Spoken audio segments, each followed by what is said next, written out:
Knocked his ass out and kissed him on the cheek, He fucked up just by thinking I was sweet, I run the city, might have thought I was some cliques, You ain't never heard someone like this up on the beat, Tutti fruity, the booty duty is jury duty. Moody foodies, jacuzzis is filled with bougie booties. All of this money don't know how to count it, man. I think I need a computer. I can't live in deep, man. I live at the funeral. I got no need for a shooter. I'm getting bigger, Do you wanna reconsider? Lost control of a killer. I'm getting bigger, The whole label's drug dealers, If you build it, homie, they will come. If you turning up to save me some, drop down to get your ego on. I don't care for boring people. I think you're lame. I only politic with goons while out the frame. Better take another shot, bitch. It's not a game. I'll beat it out the frame. Baraka, waka, flocka, flame. I am a Benjamin. You know that I have a problem with acting a fool. I don't talk to police. I know nothing. I swear to God that shit is not true. I'm a barbarian, hopping adrenaline, looking for something to do. I'm remarkable. I'm on a roll. If you need education, I'll take you to school. I'm getting bigger, Do you wanna reconsider? Lost control of a killer. I'm getting bigger. Wake up, brush off, get clean, look good. Put on 2 chains, flexing, but what's up? So fly to see me, you look good. I win, you lose, fuck you, what's up? I don't care for boring people. I think you're lame. I only politic with goons while out the frame. Better take another shot, bitch. It's not a game. I'll beat it out the frame. Baraka, waka, flocka, flame. I'm the shit. Now I think I will go catch a body. Fuck your bitch. And then I will go take a potty. No teriyaki, yeah, Kawasaki. If you're gonna suck dick, she can hop in the shot. She poppin' the molly. We'll cop in the squatty. Ooh, cookie, loving the body. I'm getting bigger. Do you wanna reconsider? Lost control of a killer. I'm getting bigger. Sing this. 1 time.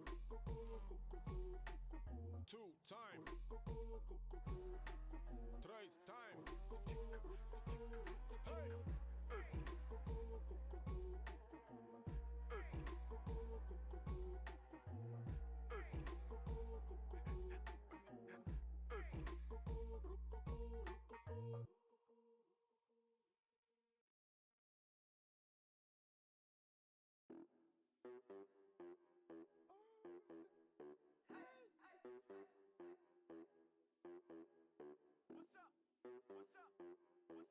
It's the young Paul Bunyan in this bitch. I got babes.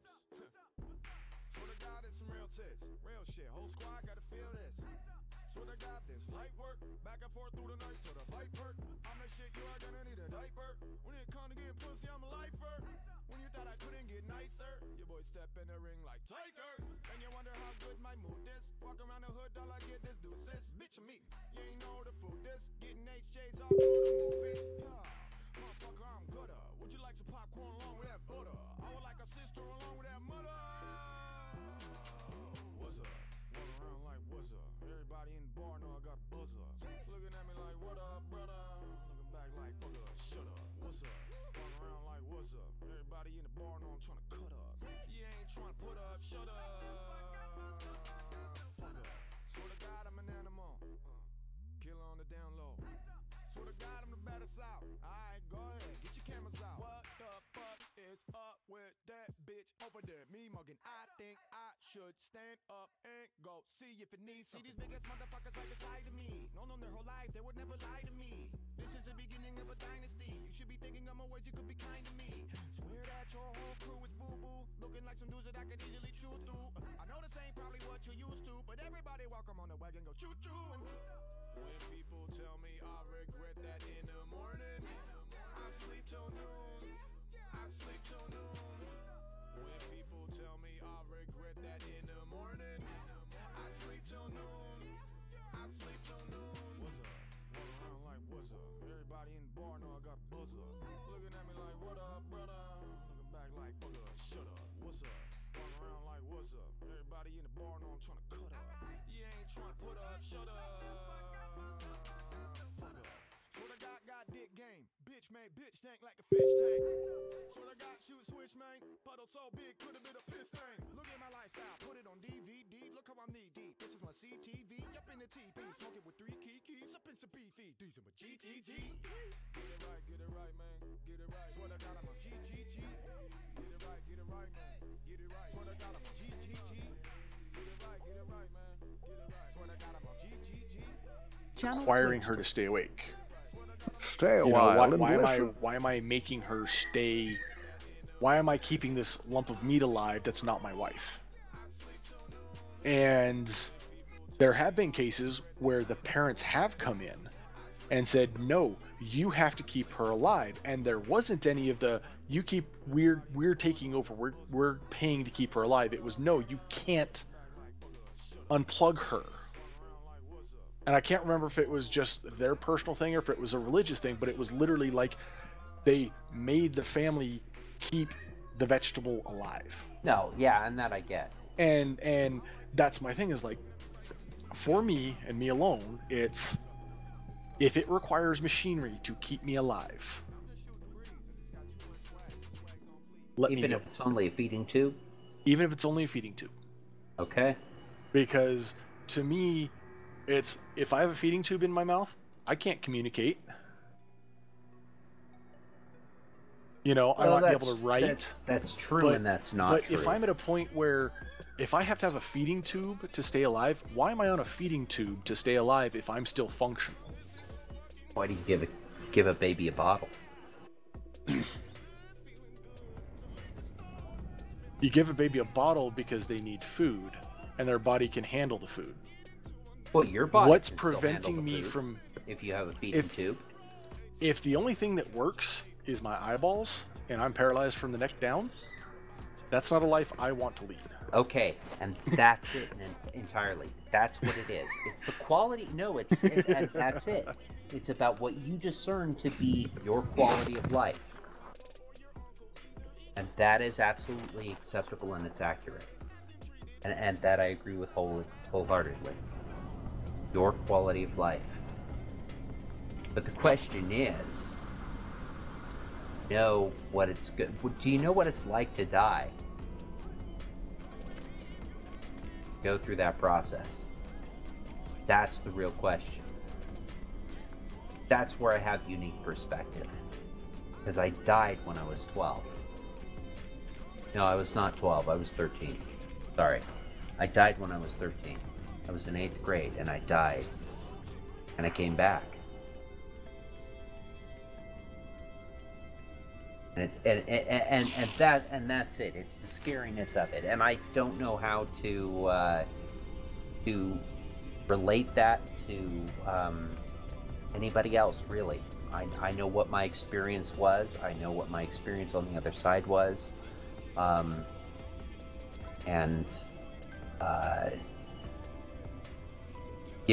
But people, it's one of those things. You don't get it until you've been through it. You know? Yeah. So, and that's it. And this is another thing that I know. I have had experiences with things, and I know other people who have the exact same experience with things, and their take and perspective on it completely different than my own. So, yeah, when you get into something like that, it is literally one of those. Right. It's one of the that's few, if not only, instances where you can legitimately say, if you haven't been through it, you don't understand. Right. You know, not even like military. You know, they say it all the time in the military, but it's like, even that, you know, right, doesn't really. There are those people that, yeah, out there. Sure, there are plenty of soldiers out there on the battlefield that have watched their comrades go down and been there as they breathed their last breath, and some of them have been scared shitless, and others were completely content and fine with it. Yeah. You know, it's a strange thing, and it's based upon perspective, and that's where the concept is that I make the statement of really sort of like, I want you to think about it. you know. Yeah. But do you really know how you're going to handle it, and maybe give yourself the greatest. And I make the statement: give yourself the greatest level of buffer that you possibly can. So. Well, by the way, Clay, welcome to Existential Discussions 101. Yes, my favorite expert. Hi guys. Hello. So one thing that, and I don't know if it's unique, as rare as I think it is, but when it comes to death in general, our society has a hard time with it because we are so removed from it now. Oh, I'm going to make a You know? statement that all of society, all of humanity has had a problem with it. And it goes back at my statement of the graveyard. Why does the graveyard exist? Graveyard exists as a means of closure for the living. That's why it's there.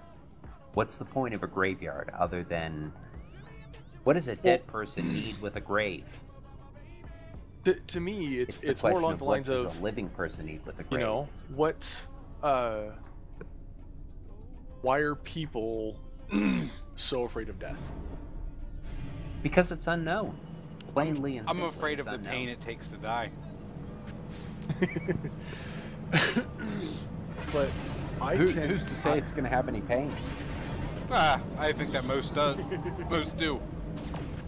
For me, A heroin addict who overdoses. Well, well, the ecstasy before the pain. No, see, for me, it's, I think part of it, especially now, is people now, just from my experiences, they can't handle death. They can't even handle being around people who, you know, might not be alive in 3 weeks, you know, because they're old or because, you know, their body's failing or whatever. And I think we are so removed from death in general that it's like it's not even on people's radar that stuff dies anymore. I don't know if that think makes that's sense an or aspect not. of societal denial. Because it's like, I mean, for especially us as Americans, someone gets old, what do? You put them in a home. You know, that's. I'm not saying everybody does it, but that's. let them that's move into kind the of- guest house. No, my aunt would say that living in a home is a bad thing. Oh, I think it is a bad thing after watching what happened to my grandpa. Depends on the perspective of the person. My parents both have an idea of exactly what type of home they want to be put into, and they've already made demands on me and my sister that you need to ensure that we're going to be in this kind of a place, because this is where we want to be. When we get so old that we're a pain in the butt to take care of, just put us in here. We're going to be happy with that.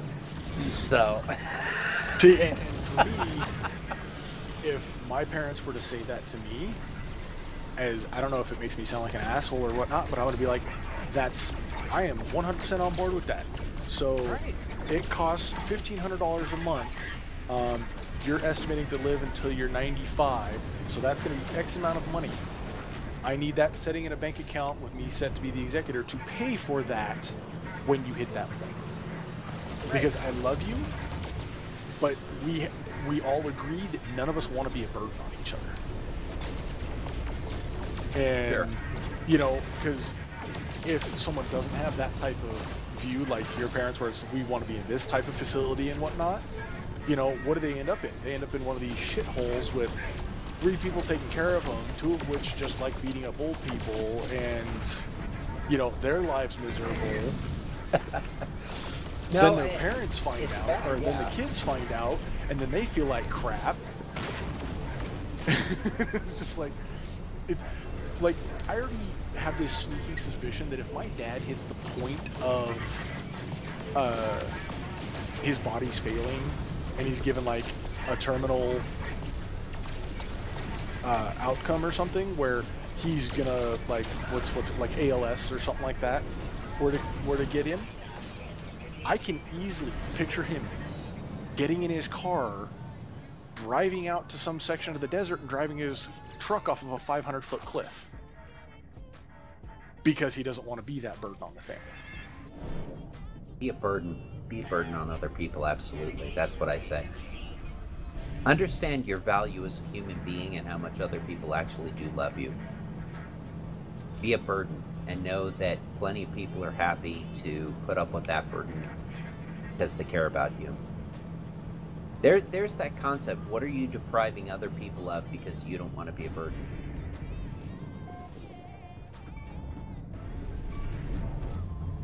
That's thinking beyond yourself. That's the truly unselfish thing. Let them make the decision. If they're fucking you in the ass, do whatever you can to let them know that, yeah, I don't like this, but beyond that, if they're more than happy, then by all means, let them have their freedom and their free will, their desire just as much as want to do for them. That makes sense? Yeah. In the immortal words of Louis Grizzard, there was a bit to do. I'm paraphrasing here because I can't remember the quote entirely. There was a bit to do to get me into the world. There should be a bit to do to get me out of it.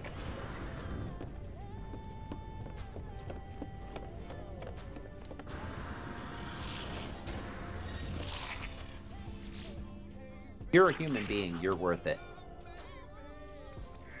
And in the long run, no one is going to remember you poorly because they had to go through a lot of BS to keep you around. An extra day, an extra week, an extra month, an extra year. They're probably more than happy to, and they're probably grateful to have been able to do so. To me, that is a very positive way to look at life. Because they love you. Because they love you. That's it. I think that's the greatest aspect of humanity, and the thing that all decisions within it should be laid against is the concept of love. The love we have for, our siblings, our spouses, our children. Wait, I'm supposed to like my sister? And if you want to, it's your choice. I thought you were gonna say wife. It is your choice. Well, I love my sister. I just don't like her. Well, and that's fine. But so by that argument though, if her life, if it was the end of her life, okay, for all intents and purposes, cancer, for lack of a better way to put it, she gets cancer, and everything is there, and she said, she reaches out to you and she's like, this is it, I'm going. I need to see you. I need to spend as much time with you as I can before I go, blah, blah, blah. I know you're going to hate every minute of it because we don't get along at all, if that be the case. The question is, would you not go out? Would you not go to wherever she was to at least see her one last time? I would, simply because it's her choice. But the thing is, you need to be aware of the fact that you're also making a choice to do so. You could say, fuck you, I don't give a shit about you anymore, blah, blah, blah, blah. Again, you have that ability. I love my sister. I don't like her. Right. That's it. So the love wins out, doesn't it? And that is what, in and amongst all human beings, I think that's the one area where we have to be aware of the fact that that is the driving force behind all of our existence is love. That argument to say love is all you need, well, I don't agree with that. Love isn't all you need, okay? But love is what drives us to do what we often do. Whether it be love of ourselves or love of another person. So, where did all this come from? I don't know. We somehow started talking about Project Creep, and this is where we ended up. It's me and my existential tangentialism. Cool. That's what you get when you play No Man's Sky. A game of possibilities. Anything. Or so says Sean Murray.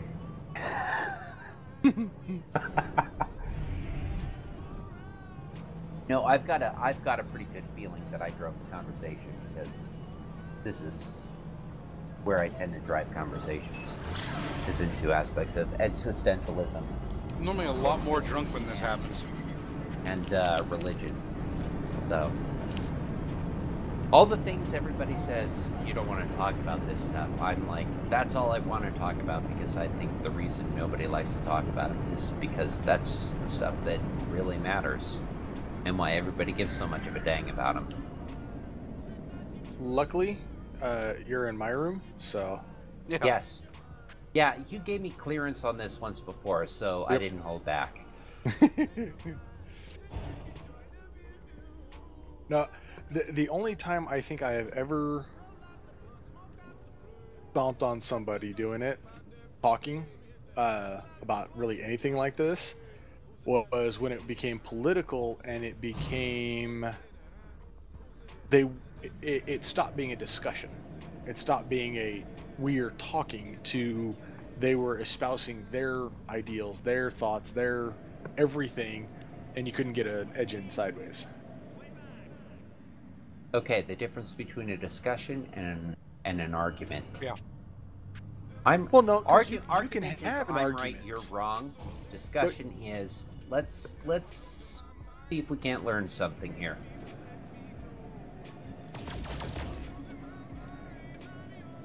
And it.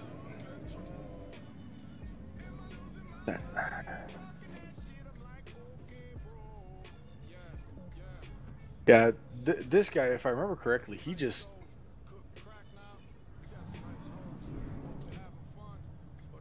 I can't remember what he would go on about.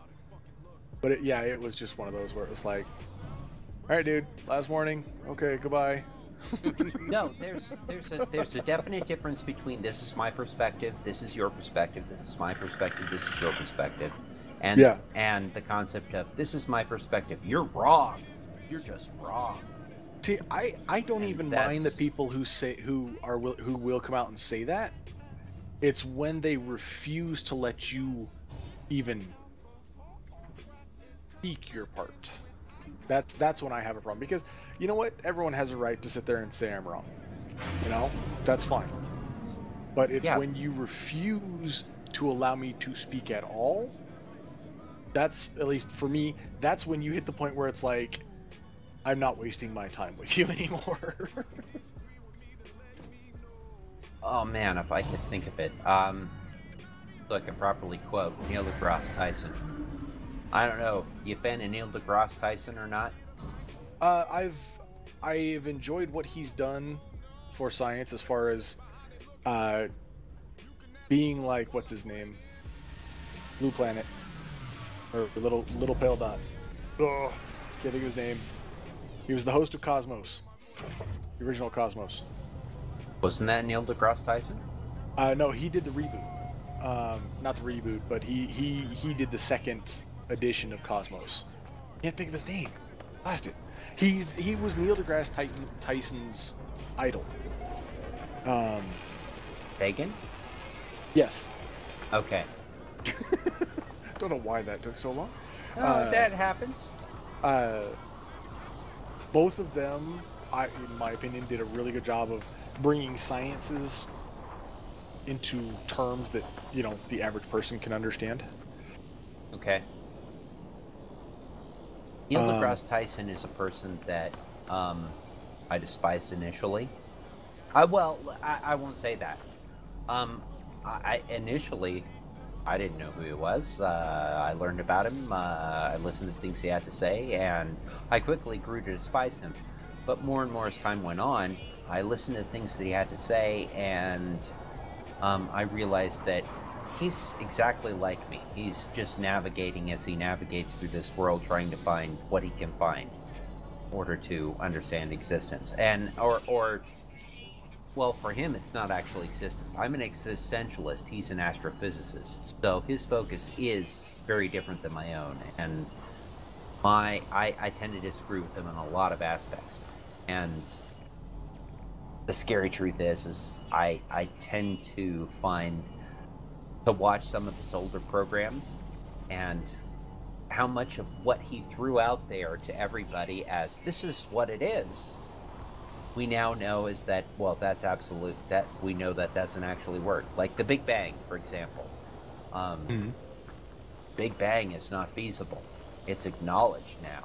It was acknowledged fairly well about 3 years ago. The Big Bang doesn't make any sense at all. So it's not there, you know. And yet, when he did Universe and Universe 2 or whatever, both times, it was a matter of the Big Bang was thrown in there, and yet, I think if you went to him today and you said, well, what about the Big Bang? He says, well, we know that's not a possibility. I know that he would say that, because that's the type of person that he is. But he made a statement, and I think I remember hearing him make it on the Joe Rogan Experience. I don't know if you watched that ever. No. Okay. Joe Rogan Experience is absolutely fantastic. I recommend it to anybody and everybody. He has huge gamut of guests on the show. But he made the conversation about, you know, something to the extent of if you're arguing about something for more than 10 minutes, he's like, you need to just walk away because there's nothing to be gained from it, you know. You're both stupid to continue on. So, that's it. Okay. Boy, I went a long ways around to get to that. I wish I could find it. Well, I can find it if you really want to wait. I think one thing I've enjoyed in listening to Neil deGrasse is the fact that he holds to the scientist thought process, for mainly because I have no idea what the correct term would be, where he has his ideas, right? No, he is sound. He is of sound mind and logical thought process. Absolutely, 100%. Yeah, so he's 100% reasonable. Yeah, he has those thought processes.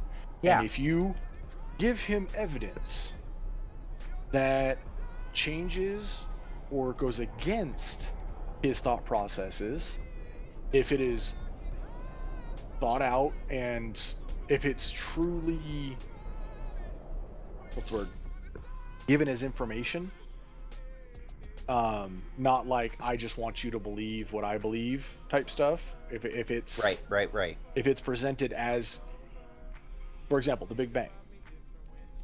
Okay.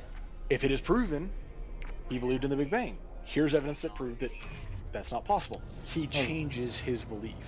There's something. I mean? There's something. Right. No, I totally get that. Yeah, I get what you're saying. Here's the concept.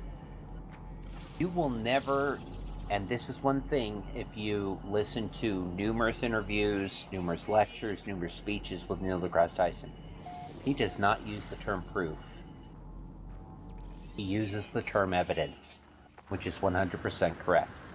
And for anybody, if you've never bothered to actually look this up by, like, what's the definition of evidence, what's the definition of proof, the thing to look at, the thing to be aware of is that everything is evidence of something, okay?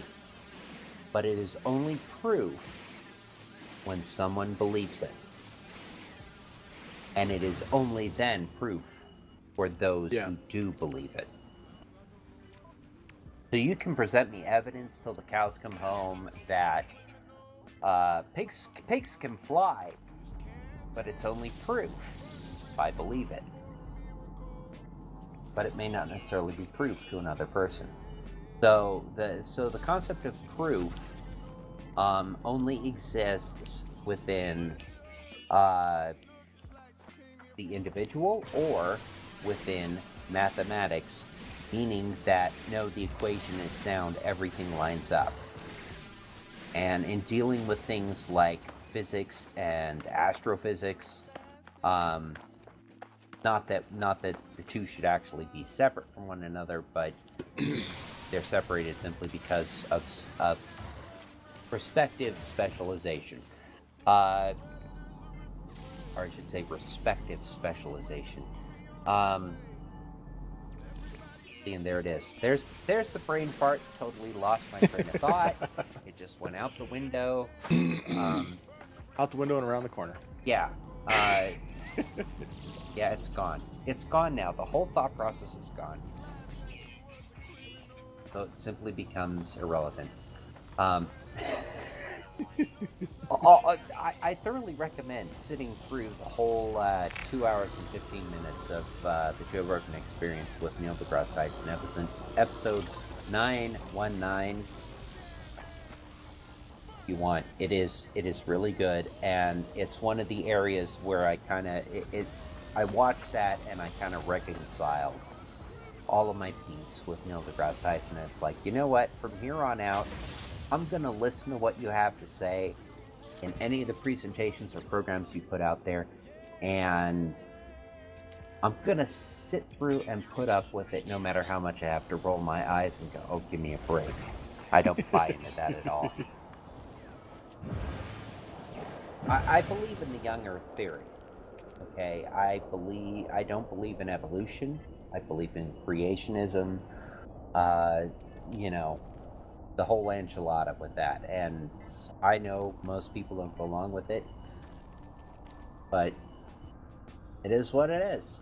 You know, I have a different paradigm than most people do when it comes to our existence here, and it's the time I spend. And I think the real reason for it is, am I an expert in archaeology? No, absolutely not.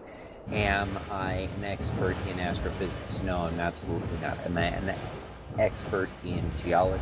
No, I'm not.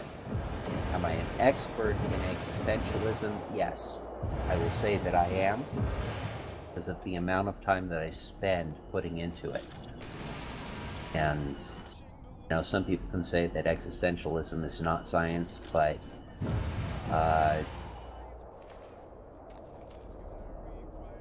I think that it is, because it oftentimes deals with the key aspects of our own perception upon this world, and or this existence, or this universe. And without any of that, how does any of it really matter that it exists at all?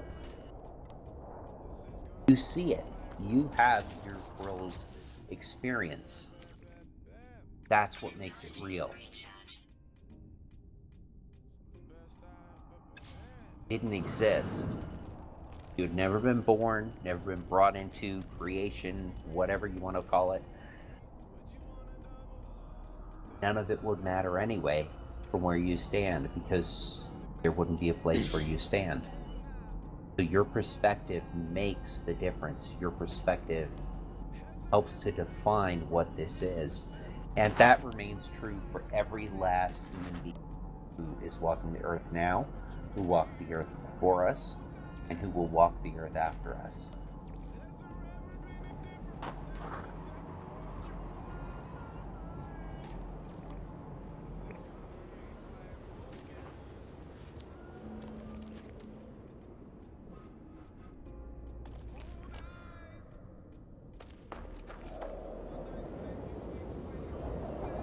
It's funny because I'm sitting here like, it's cool to hear your perspective, and I'm trying to think of a way to say that without sounding like condescending, like let's move on. If that makes sense.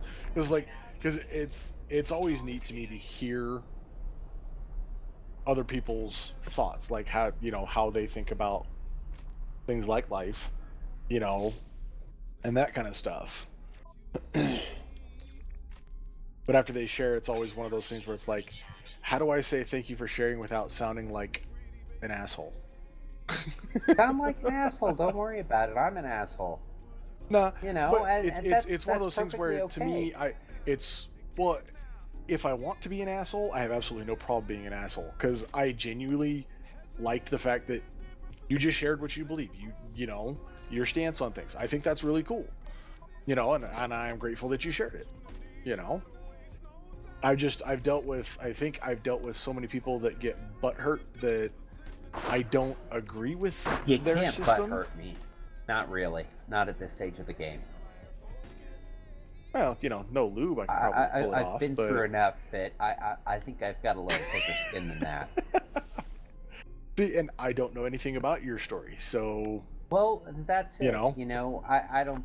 You don't have to tiptoe around anybody. If they see, take I it, wish my wife take would it accept well. that. Women don't work that way.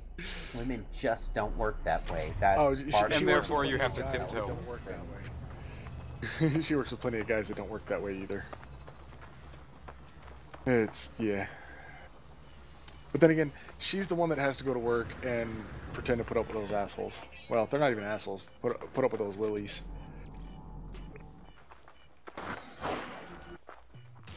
Everybody's coming to the table with a different perspective and a different history of life experience. And you can't be expected to know what all of it is. So you do the best you can, you know. Yeah. The things that keep me up at night are not the areas where I offended somebody else. They are the areas where I put my foot in my own damn mouth and offended myself. And I was like, why the hell did I do that? That was just a stupid thing to say. It's not about because, you know, it's not about what they thought or didn't think or any of that kind of stuff. It's like, I said one thing, and then 5 minutes later, I contradicted myself and proved myself wrong. That statement. I feel like such an idiot. That's the stuff that bothers me. Because that's an area where I actually have the ability to make some sort of an improvement, you know? I mean, if you met somebody who fell off the turnip truck yesterday, okay, and they come in and their perspective on the world, how should I put this? I want to try to bring this in with the concept of like a character or something that they could relate to. I'm going to throw down Crazy Eyes from The Orange is the New Black. Familiar at all? Nope. Yeah, but I haven't finished the season. Okay, yeah, and I just did today. When I would have been on No Man's Sky, except I discovered that season 6 had been released, and so I was like, I couldn't, I couldn't pull myself away from it. Or The Unbreakable Kimmy Schmidt. If you're any familiarity with that, No. They're just people that are absolutely beautiful. And yet, yes, totally, like, they just fell off the turnip truck for all intents and purposes. They seem so far removed from what is believed to be the norm of society. You know, but yet, they're bringing to the table all that they have. And they're honest and they're true about it. And I think that there's the issue with any human being. Take it or leave it. If they're honest and they're true, you know, you can't fault them. And I think that you don't go up to a third grader and expect them to, you know, explain the finer points of quantum theory. You know. But there's the concept. Get anybody to explain the finer points of quantum theory and say, so that's true? And they're going to have to admit to you, no, it's not. We don't know that it is. We don't know that it's not. Because anything quantum is theoretical by definition. So, maybe one day it won't be, but We will be here. yeah, we probably will not be breathing by the time anything that falls under quantum theory can be said to be accurate or not accurate. Yeah. So.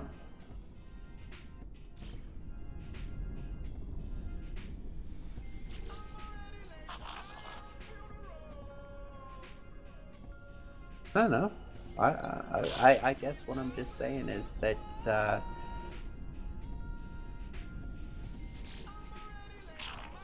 whether a genuinely humble person or a blatant outrageous asshole, human beings are just being who they are based upon the life they've lived, you know?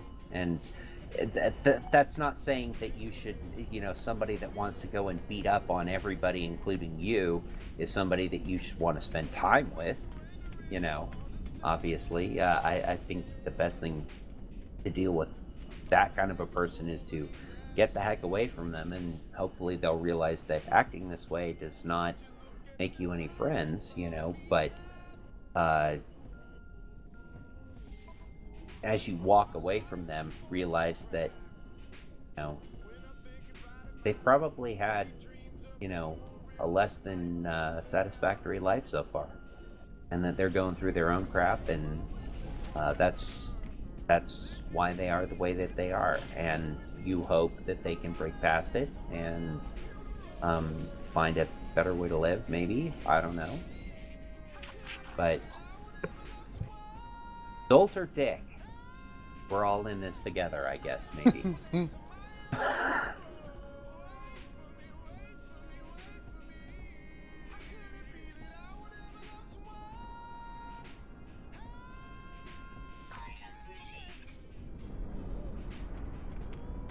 I think you'd enjoy talking to Ashmata.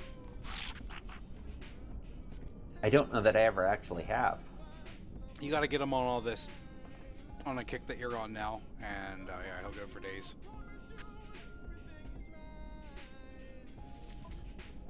Yeah, he enjoys talking about. We may die of sleep deprivation.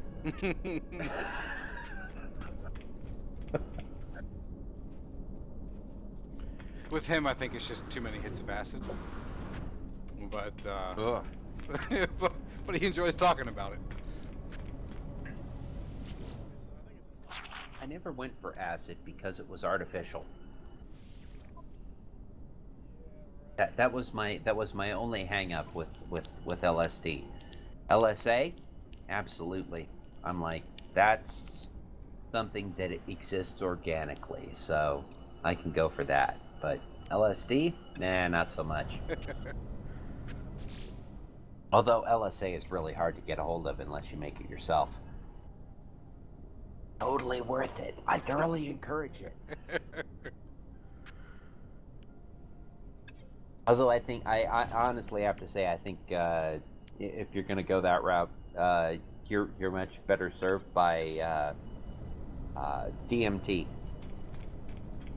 Yeah, he likes all that. Anything that expands his consciousness. Expands the consciousness? Yeah, I mean, whatever. I may You be... can't. I'm going to make this statement. It's categorically impossible to expand one's consciousness. It is thoroughly possible to expand one's perspective. Okay.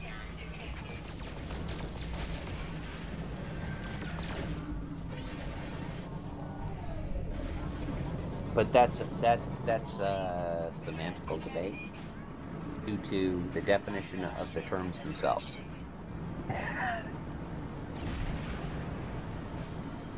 I like it though. I'll use it next time someone tells me that. Okay. Consciousness, no. Perception, yes.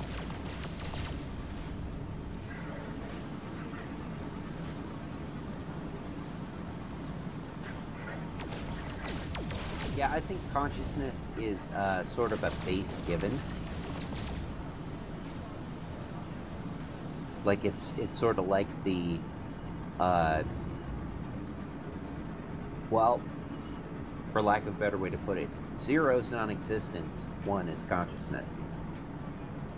That's a rather binary way of thinking of it. The entire universe is mathematics. So, how else do we define things? Or more importantly, that actually to say that the universe is mathematics is inaccurate. The universe is space-time and light in simplest terms, or space-time, electrons, protons, quarks, and neutrinos, for lack of a better way to put it. At least as far as we know it right now.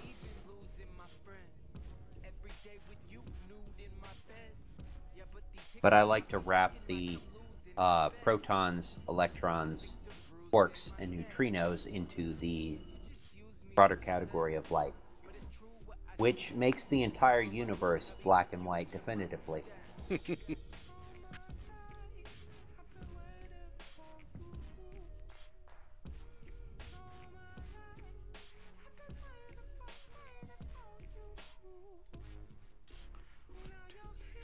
Ooh, 6 planets. I think I'm going there.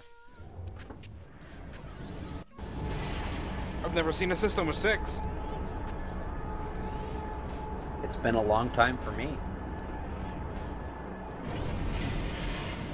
I wish you could see my system. I can. You can see my system? Yeah, just join your game. I suppose you could. I thought you joined Flair's game. No, I'm Okay. so far away now that it, We sucks. figured out that when you join someone's game, it puts you in that system, whatever Right. that system is. Right. The only problem is that my system will not gain the relevance that I wish you to perceive if you have lost connection to online discovery yeah. services. ah, So that's an important point to pass on to Clay. Given what I have discovered, nothing exists until it gets uploaded. That's how this game works. That I've come to discover. Nothing exists until it gets uploaded. And even if it's uploaded, if the person who comes into relative proximity of it does not have discovery services online, then it doesn't exist for them.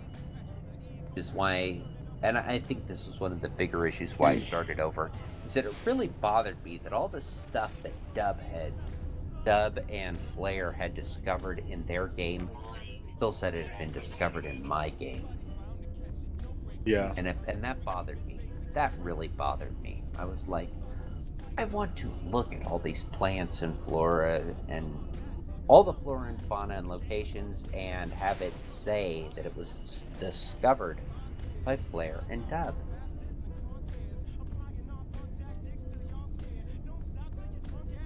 The fact that every single time I scanned it, it told me, no, it's you found it first. I was like, that's a blatant lie. Hello Games, you are lying to me. I know I didn't discover it first. They discovered it first. So, I don't know. so would you consider it bad to name a planet after yourself? No, absolutely not. I'm a narcissist, so by all means, go for that. I got shit for naming a planet after myself. What? I've named like at least 10 planets after myself in one way or another. Oh yeah, there's Claygarth.com on a whole lot of things. No, but here it is. Because I doubt that I'll be able to effectively share it with you any other way. The Hello Games crappy servers. I named this system, my new starting system that I'm in, not the Lincoln Tunnel, and the 3 planets in the moon that exist within it. Sorry, the 3 planets and 1 moon that exist on it for a total of 4 bodies. Marginally volatile hostage situation. If you get the significance of that. In the Lincoln Tunnel? The system is called not the Lincoln Tunnel. The planets are called marginally volatile, hostage, and situation. That's lost on me. Lost on you, okay. It's pretty much the very opening of Sam and Max Hit the Road. Yeah. Do you have any familiarity? No. Are you a Tim Schafer fan at all? No. Doesn't Maniac even ring a Mansion, bell. LucasArts. Oh, Put some links in TeamSpeak here. I'll check it out. I'm gonna thoroughly say you need to check out Sam and Max Hit the Road and Day of the Tentacle. Maniac Mansion, well, it's fun, but doesn't have as great a story. But it's dynamically more creative. Tim Schafer also created Psychonauts and Brutal Legend. You played either of those? No. Of course, all the nicest frickin' planets are frenzied. Like, I know it's designed to be that way, but it still sucks.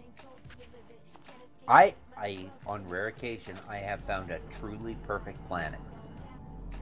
With really shitty Sentinels. No, Sentinels are nearly non-existent. I mean truly perfect planet. It has the right amount of land, the right amount of water. It has numerous sea creatures. It has, and I'm literally talking like 40, 50 different types of flora. More than 15 plants and animals, at least 4 of them being sea life, including predatory sea life. You gotta have predatory sea life. That's really fun to find sharks.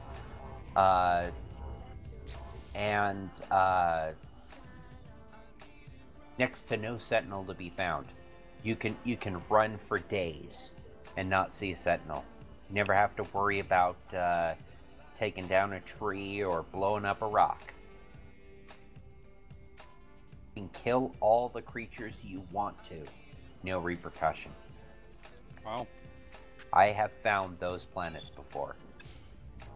Yeah, I'm still looking, but I haven't gotten very far, so. Yeah.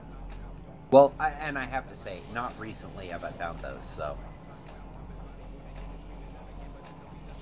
And the only extreme planet I found in the last 30 days was not extreme by my standards of extreme. And I kind of wondered why it was, except for the fact that the Sentinels were hostile and they were abundant. Like, I could only run like 10 feet before I saw a Sentinel and had to kill it. So. And I managed to go 16 days in that world. Wow. I didn't make the full bit, which kind of torqued me, but I was like, I'm getting bored of this place. So.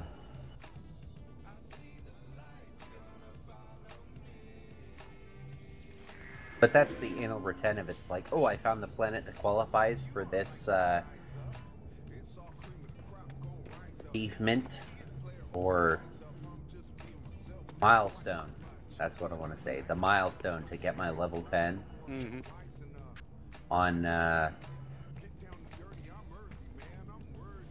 hopeful or extreme survival.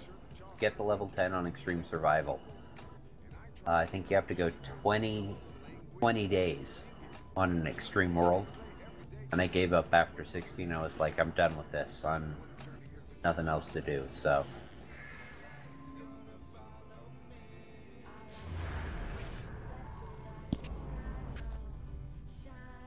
They're on a beautiful world right now, and they're everywhere. Yeah, no, that's the way it was on the last one that I was. It was a place I wanted to build a base, and I was like, I'm not building a base here because of the Sentinels.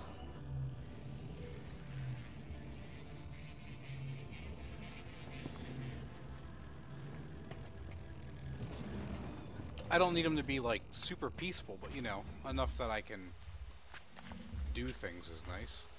Yeah. Can I blow up a rock before you threaten me? Yeah. Just one rock. Nope. One rock. We're on your...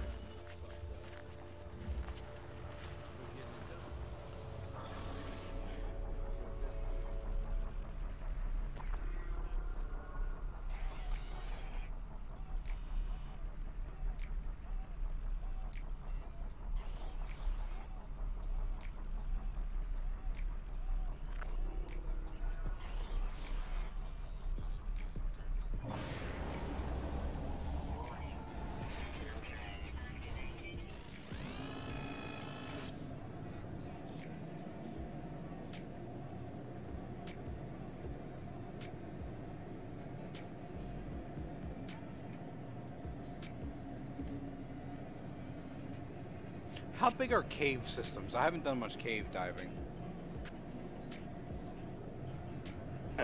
They can be tiny, they can be massive. Okay. There is no... But you've seen either? Yeah. I have been in cave systems where I have spent like 30 souls moving through them.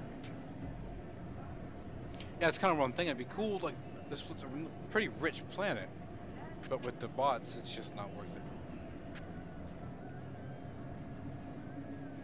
Note it for its resources. Beyond that, Yeah.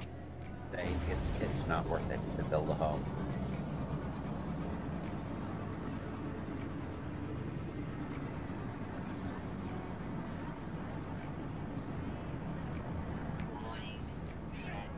It seems very safe, but I fear my children will be oppressed.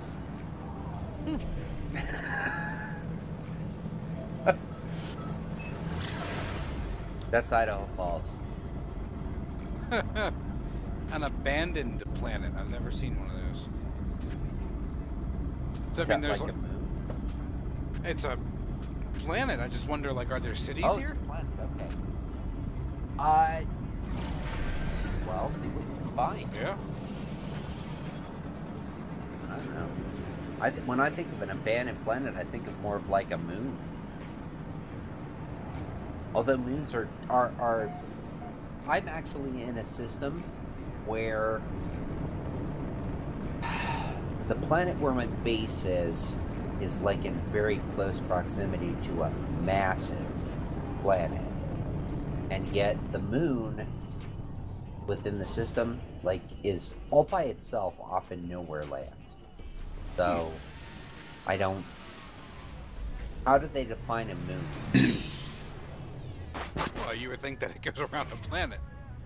That's correct, but it seems more like the actual planet that I'm on is orbiting another planet, so one would think that the planet that I'm on is actually a moon, and that the moon is its own planet because it's got this way off orbit, away from everything else. But the moon has nothing on it, you know. The basic minerals, no plants, no fauna, and then you get your oxide plants and your sodium plants. That's it. And maybe some mineral deposits. I think that's how they actually define a moon. And I think size might actually have something to do with it, because what I've noticed on all moons is lessened gravity. Okay. Yeah. On all moons that I've been on, you can hit that jump button and you can just launch yourself. I'm yet to come across that. That's cool.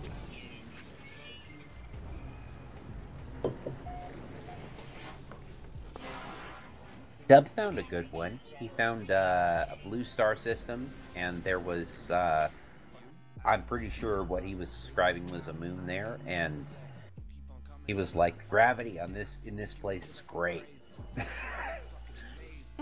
So.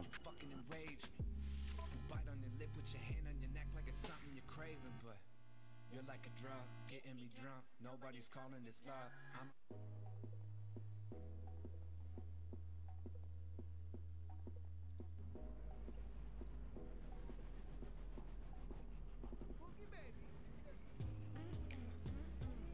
It's me. I kill 'em. It's me. I kill 'em. Don't hate me, what you gon' do?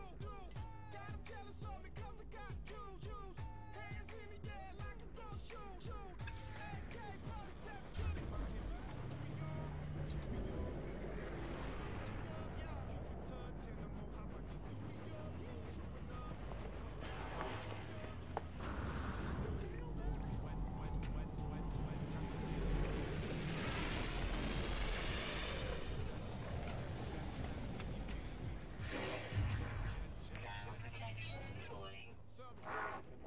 for my health. Like, why would I buy sex when it sell itself? Like, why would I buy ice when I know it melts?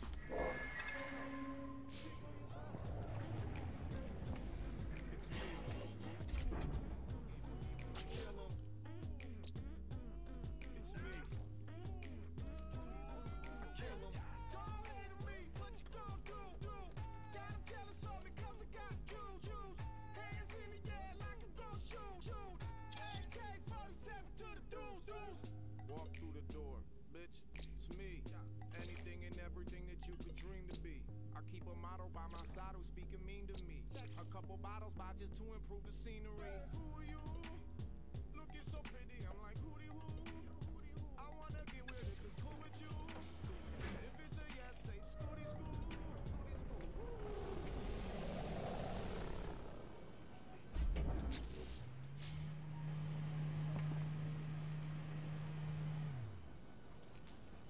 I think this one's getting a base computer.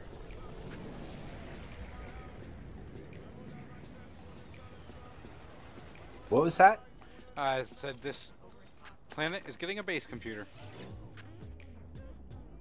It's me. I kill 'em. It's me. I kill 'em. Don't hate me, what you gon' do? Got 'em jealous of me 'cause I got juice. Hands in the air like I'm gon' shoot. AK-47 to the deuce. Fresh orange juice dripping over cocaine. Code name, take over the whole game. Touch me once you with me, typical sign. No pain, no name, breathing out the propane. Apologies, but I have to know what kind of kinky shit you into though. Apologies, but I have to say, baby, make way. Okay.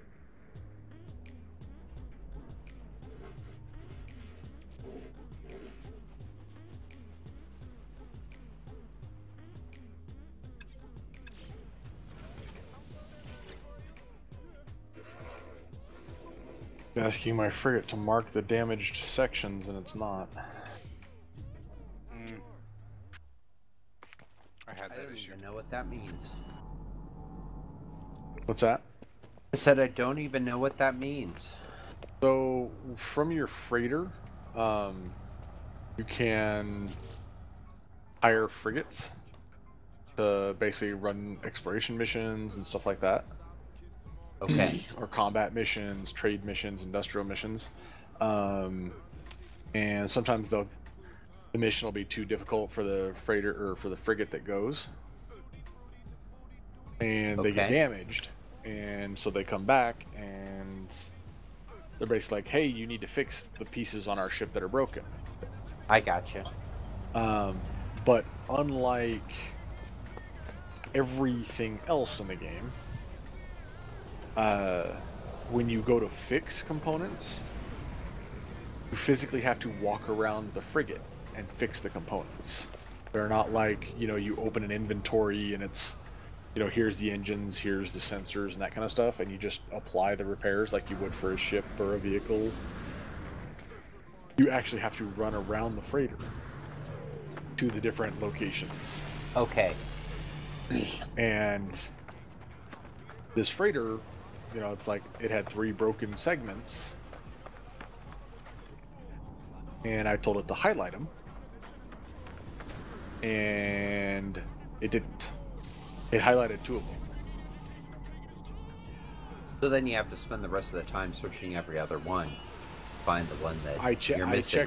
checked the other stations, and none of them are listing as damaged. So I'm jumping to a different system. See if that will reset frigate. So the walk away and come back approach. Pretty much. Try turning it off and on again. Yep.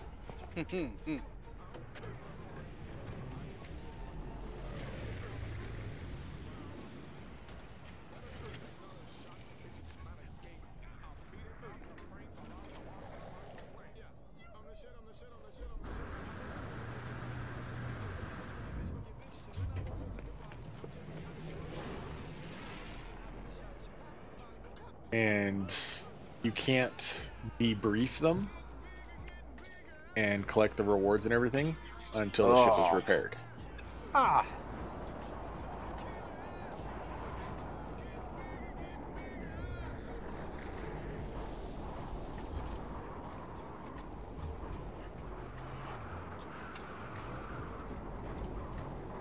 There we go. Got them.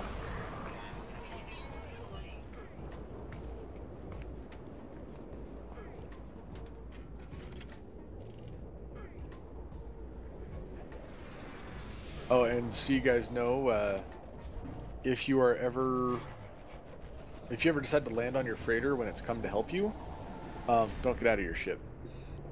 Yeah, I hear they fly away. They fly away, and you end up falling through space and dying. I'm not really sure how that works, but you know, whatever. Which is absolute baloney. Reality. Yeah. Pretty sure it's one of those things where they need to add something to the code that says if player's starship and or person is on board the frigate, don't warp it.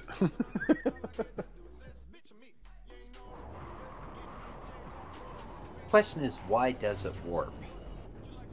So if you get into combat, your frigates will come help you. They launch fighters. Even if your freighter is not in the system? The one time they've done it for me, my freighter was not in system. Okay.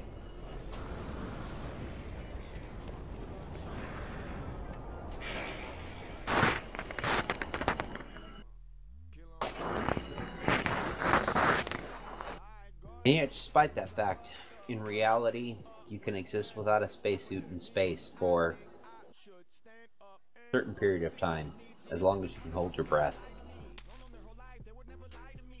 But you'll still have to deal with the bends. Yeah. Yep. Little things. Yep. Well, it's video game, not reality, so...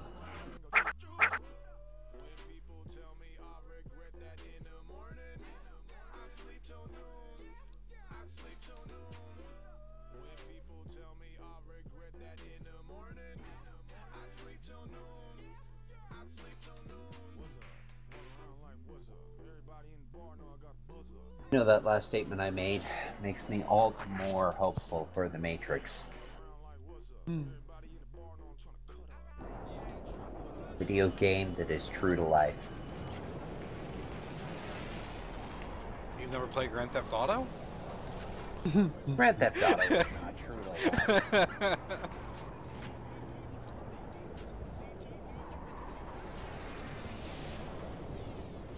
If I could change one thing about this game, time would pass alt-tapped. I'll change the game to windowed mode so it stays open on your window. I have a hard time doing that. Even window borderless. Borderless isn't half bad. It's just, I lose something. It's like having the lights on in the room. I need to be in a dark room to play games. there's the real question. What gives you better performance? Full screen or borderless window? Or is it dependent upon the game? Most of the time, full screen. For me, Okay. that's what I've noticed. That's been my experience too, for the most part.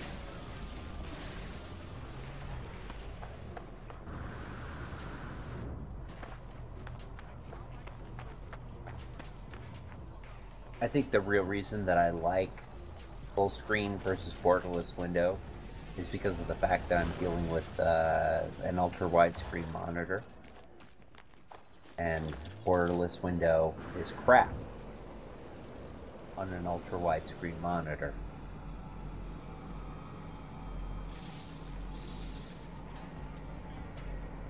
Unless you're dealing with, native resolution, but I can't stand this game in native resolution because the HUD stretches. And I can't stand HUD stretches.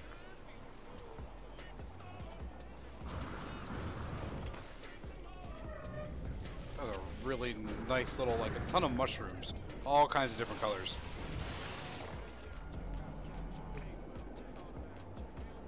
Mushroom. Ah, a snake. Are they harvestable? No. Okay. They sway in the wind then. There was one place I found mushrooms, but they were... What did you get? You got... Alright, so real quick, and something else. okay, so I'm in a relaxed sentinel planet, but there's two of the dog-looking things protecting this place. Should I go up to it, or just like... Oh, it's a manufacturing facility. Yeah, which typically has good stuff, and I was gonna go look at it, but... Right, then go for it. They're not going to be able to take you down before you get in and solve the puzzle, and then everything goes back to normal. Just keep moving while you're hitting the door. They won't I get gotta their blow legs the door. into you enough. Yeah, you gotta blow the door. Man, I haven't played this game. Okay. I'll just that's make a fair. small That's why we're here suggestion. to help. Yeah. If you're gonna blow the door, get back in your ship, ship, take off, yeah. and shoot it. I've never done it that way. I've always just used the blaster. Oh, I've done it on my ship once or twice. I use the ship because I don't have to worry about ammo. Yep. One less Like thing. ammo costs anything. In I'm this not I'm- saying it doesn't. It costs a lot. It's one less thing to worry about. My my I thought gun I was able to doesn't have a weapon. Use your mining. Kevinpa84, did he say while Don't you're use your assaulting a mining butthole? laser. You won't get through it fast enough. If you have a blaster, use the blaster. I don't have a blaster. Build yourself a blaster. For You what? got enough space in your base multi-tool for a blaster. I'm a pacifist, man. I don't need to kill things. Unless they're trees in Factorio. Well, What universe are you living in? Not the No Man's Sky universe. You gotta kill stuff in this game. Do It's you? a reality. Yes. I'm yet to You kill have anything. kill stuff. Just wait till he gets his first exocraft and he'll be running creatures over left and right. Kevinpa84, blast the butthole. Exactly right. It can't be helped. You'll come over that ridge and you'll squash a whole herd. Kevinpa84, pacifist. Then you'll feel guilty. Live with the guilt for 5 seconds, and then move on and say it's not real.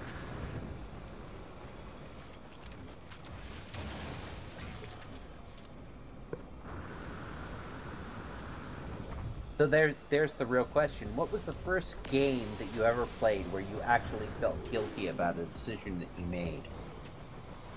Something with a story would be the only time. That's If that there's a story, does you not know. answer the question. Oh, I don't What know. was I'm the first game. Do you remember that moment? no. Yes, I do. I was playing Black and White, and my cat was frustrating the crap out of me because it would not stop eating my people. And I went over there and I smacked it. and it continued to eat, and it cried a little bit, and then it continued to eat people. And it kept eating people, and it kept eating people, and it kept eating people. And I went over there, and I had a friend in the room, and I went over there, and I just smacked it back and forth, back and forth, back and forth out of frustration. Sat there and then cried with its black and blue body and face. And I looked at my friend Craig, who was sitting next to me, and he was just like... And he had encouraged me to smack it too. And we just looked at each other, and we were like... Kevinpa84 joined. Can't play this game anymore, and we shut. Kevinpa84 right then and invited there. followers. It was just, I was like, no, I can't live with myself anymore. Wow. That was a good game. I enjoyed the God games. Yeah, I thought it was beautiful, and I love the sort of irony of it, that the absolute best way to play the game was for you as a god to be totally benevolent, to make your creature as evil as possible. Yeah. Yeah, that's how you succeed in that game, and that's just. And I think the socio-religio perspective of that game, as it was realized, was it was something that's probably missed by a lot of people. That your creature was not actually your creature. Like, if you were going to be benevolent god, your creature would be an angel. But that in the perfect world, Kevinpa84, I can hear the viewers join through Twitch now, but it won't say if they lobby lurk from the outside. Going to be the devil. I was too young to catch any of that in that game. Okay. I'm not sure. I don't have a clue when it came out. I just know I remember being young. There's a perspective question for you. I turned 40 this year. How old are you? I'm 32. Okay. All right. So, yeah, there's a definite there's a definite gap bridge when it comes to black and white.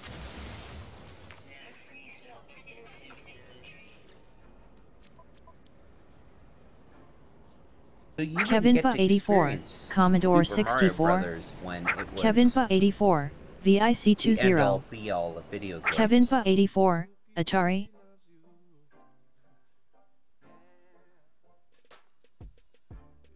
I'm sorry, say that again, Mombana? I said you did not get to experience Super Mario Brothers when it was the end-all, be-all of video games. No, I played it, but I didn't understand it. Okay. I didn't know what it was playing it. So I imagine the first time you played Mario, you were probably, it was a good 10, well.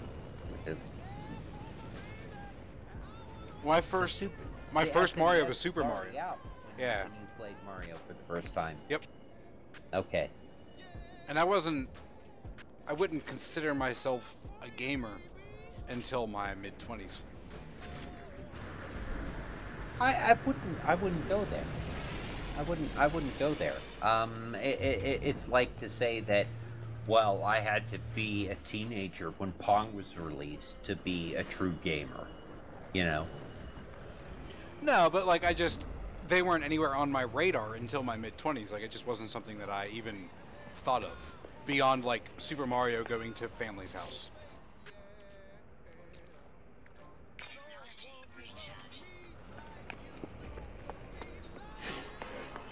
Okay, I didn't understand that sentence at all. So like until my mid to late 20s, like I wouldn't consider myself a gamer because they were nowhere on my radar. Like, video games were not something that I thought about. They were just so far away from anything I was doing at the time. Okay. All right. Okay. So you didn't have a console in your own home? No, yeah. It was where... Oh, okay. yeah, I'd go to see family or something and play Super Mario, or go to a friend's house to play N64, or so, you know. Okay, all right, I get that. But then when I was old enough and able to afford a decent computer, then I got a computer and started playing some games. Okay.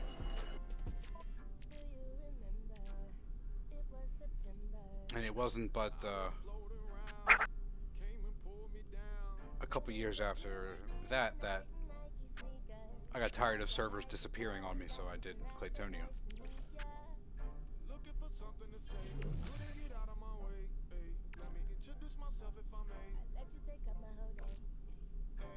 Very interesting. Alright, guys. I'm gonna call it a night. Okay. Ooh, it is that time. Wow. Time flies when you're having fun. Yep. This isn't late. It's 2 a.m., man. Well, yeah, you're in Penn, aren't you? Yep. By the way, I have to ask you, or I've been meaning to ask you, how much weight have you gained since you moved to where you moved? I gained a lot of weight not working in restaurants. So Gained a lot of weight not working in restaurants. yeah, a good 40 pounds. That's just from not being busy and active and on my feet in 12-hour days. Oh. So My state was more to where you actually live. yeah, born and raised, man. So You're from Pennsylvania? yeah, South Central. So the Hanover, York area? Yeah, I'm living in York right now. Okay. You're not living in York, you're living in Shiloh. Yeah, but you got my IP somewhere? I pay attention when people say things. No, you're living in the snack food capital of the world. The birthplace of Utz. Yeah, Miners of Hanover. I mean, come on, dude. So that was my statement. But no, if you've actually always lived there, then. But yes, I have been to where you live. My mother spent the latter half of her juvenile life in Pennsylvania. Although she lived in the eastern part of the state, tri-state area. Yep. She was born in Jersey, and then after her father died, her mother relocated to East End because that's where she got a job as a nurse. And but no, I've been to where you are, and to be perfectly honest, even though I've never actually been there, the one place where I'd like to live within the United States is Pittsburgh. I'm a Pittsburgh person. What about? Like, what makes you want to live in Pittsburgh? Well, okay, we're going to start here. That my ability, my livelihood, my existence as a person has functionally been supported by Pittsburgh. And I heard a lot about it constantly because of the fact that my father, he worked at the Naval Reactors Facility, and initially worked for Westinghouse and then Bechtel Bettis. Okay. Bechtel Bettis. I'm pretty sure they bought out, as I understand it, they bought out Westinghouse. But my father, at least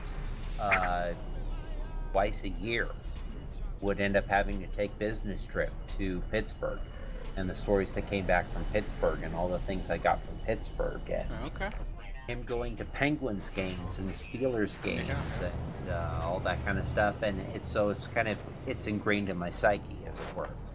And so yeah, I'm a Pittsburgh fan in sports 100% through and through, and you know, they don't have an NBA team, and so I default to the tri-states area, which ends up being that I root for the Knicks, but the Knicks suck. So, you know, it is what it is. But and there are other aspects of Pittsburgh that I find interesting, and that is that in the hills, or in one of the sets of hills, they have the most unique dialect in all of the United States. That kind of resonates home with me. I guess. They have a dialect that is distinct from all other dialects in the United States and cannot, for whatever reason, be discerned how it could be derived from any of the other dialects, or even how did this evolve from the regional dialects. And they're like, we don't know. So the only thing we can think of is that maybe those were the original hill people of the Americas. So okay. I don't know. It seems appealing to me. I have what we latch onto. Yeah, I have a serious infatuation with Gettysburg. Which is 45 minutes from where you live, isn't it? Yes, it is. Yeah. Look at you on Google Maps. Well, I also like to think of the fact that I paid attention in geography. Well, yeah, you'd be surprised. Yeah, we so Ashley, the wife, like if she gets called off work last minute, we'll just pack up and go to Gettysburg, watch sunset. It's one of those places, like it's a tourist town, so there's always stuff going on, always people there, always like little ice cream shops, and just the tourism economy supports just a really cool little town. Okay. And yeah, I've always had a infatuation with it, where it's just a cool place to be for me. Okay. So yeah, I can understand your Pittsburgh, because I'm kind of the same way with it's just a little closer. I just wish the Pirates could be a little bit more consistent this year. But I look at them and I'll watch, and they'll go to run a game series with a given team, and it's like, oh crap. They have been very consistent this year. They lose the first game, they win the second, and then they lose the third. So.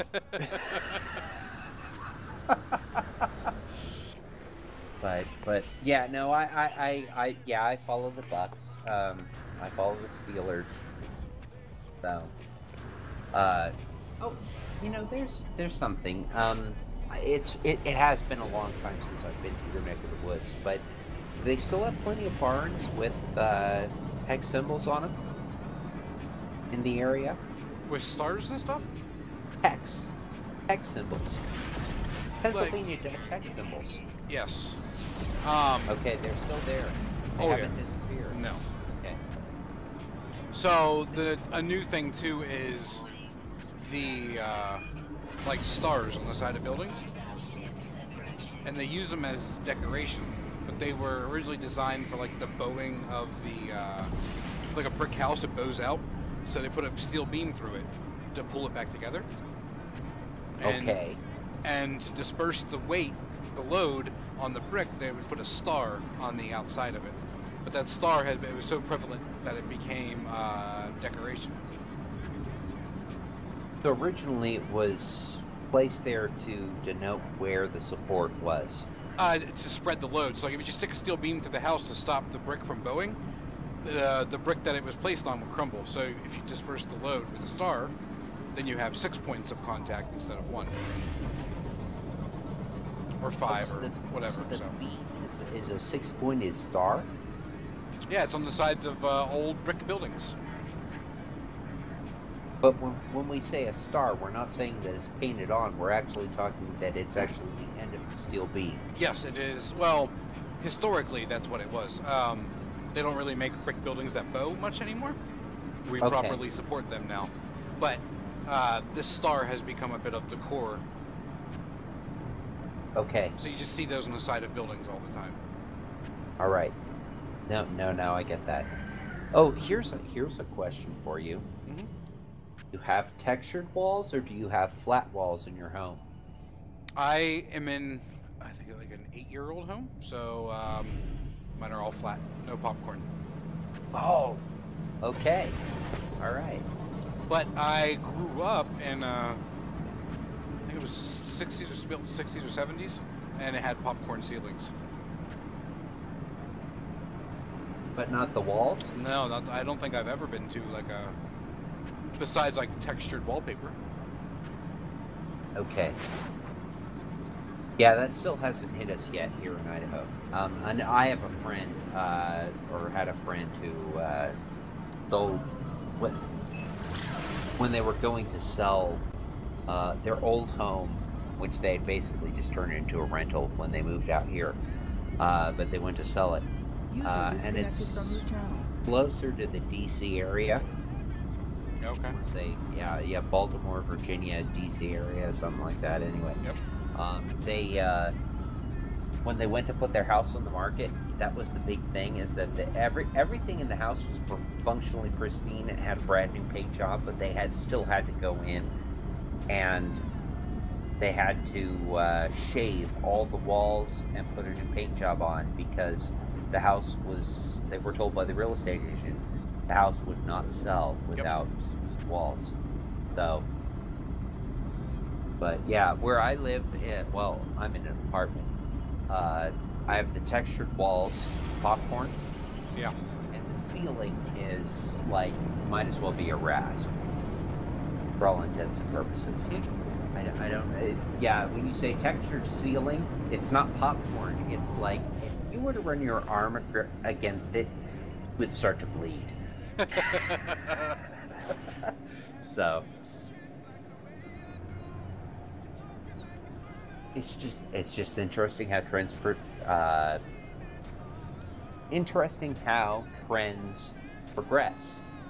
Oh yeah. How they move. It really does. And of course, I'm living in the backwoods, so. So, are you a fan of architecture then? I have a fair appreciation for architecture. Okay. Given the fact that I have a engineering-centric mind, I guess. Yep. My father's an engineer, and I've adopted the mindset as much as you can without the education. Yeah. No, my grandfather was a builder in his right, predominantly a welder, but my grandfather was the kind of guy that could you could throw any kind of vehicle in front of him, and he could tear apart the engine and put it back together, and no parts left over. That's important. Yeah. So, however, he was the kind of guy who would also then go back to whoever hired him to do the job and say, whoever built this engine didn't design it right, and if you would like, I will go back and I will fix this problem, and this problem, and this problem, and then proceed to do so, because they took his word for it. So, and then my father was mechanical and electrical and nuclear engineer. Ooh. And I guess the mentality of just engineering must be genetic or something. Well, or nature there's part of it that's going to be passed down just based upon yeah. How we're taught, as it were. Although, as I was taught in the garage, it was a matter of do this. No, you're doing it wrong. So, but I think that way, and I've been told, based upon questions that I've asked various people in various professions, well, only men, not women necessarily.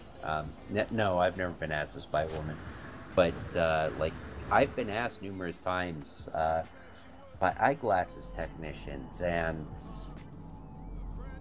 Florida and numerous others, appliance salesmen and whatnot. Like, are you an engineer? Given the questions that I actually ask, so I'm like, well, no, not really, but my seems to be a genetic trait. Yeah, just grew up that way.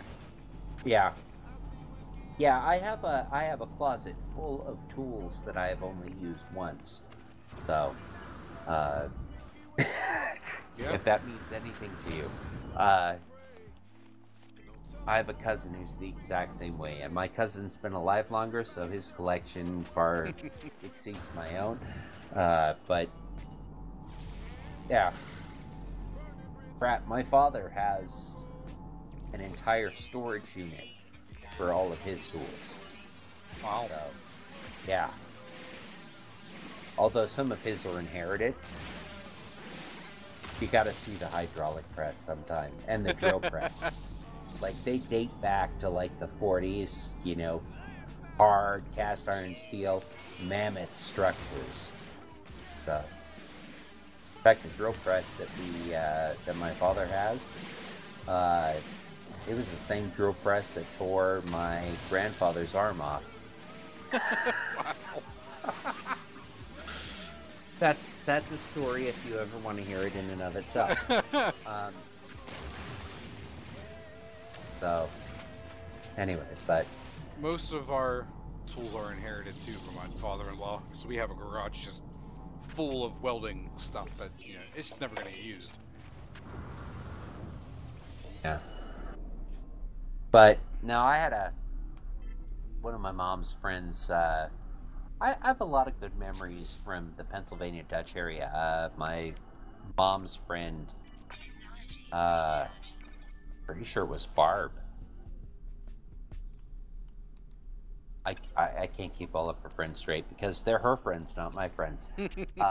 No, but I do remember her husband relocated, or her family relocated, thanks to her husband's job, and they ended up buying an old Pennsylvania Dutch farm.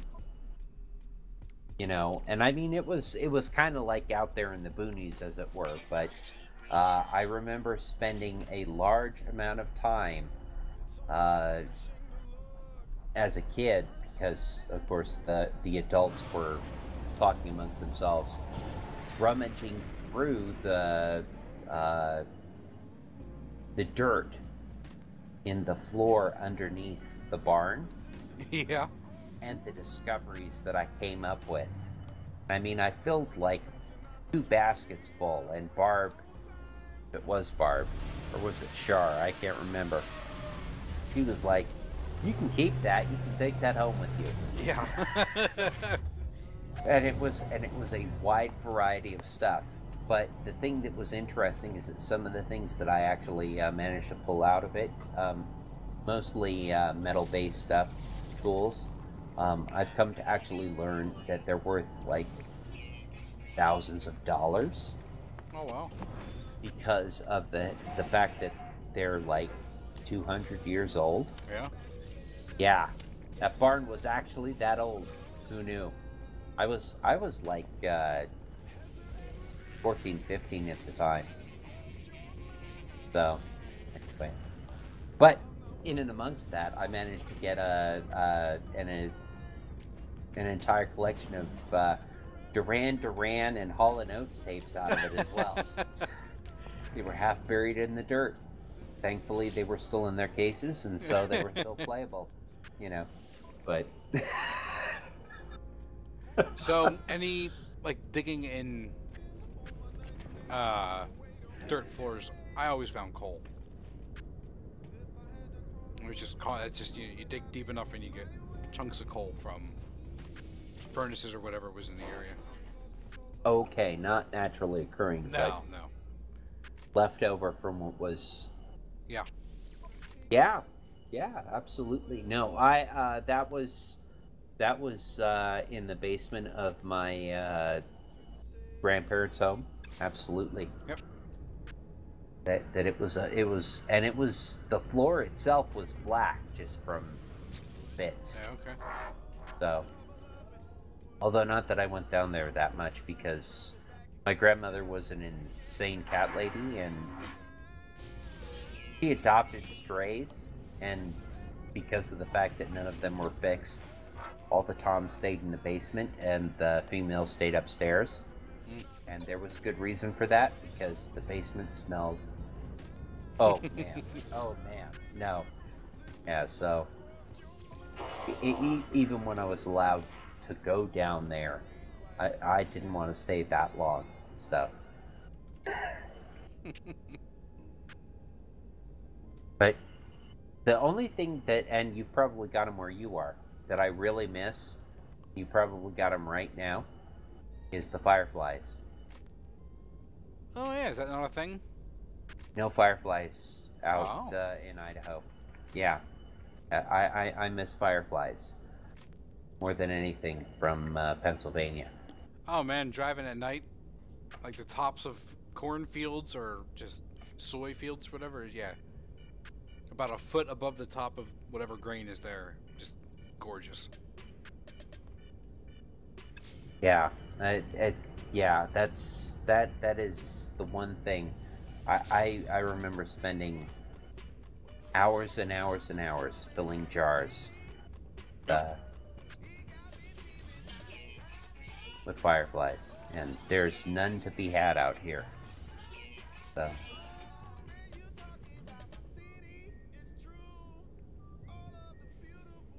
But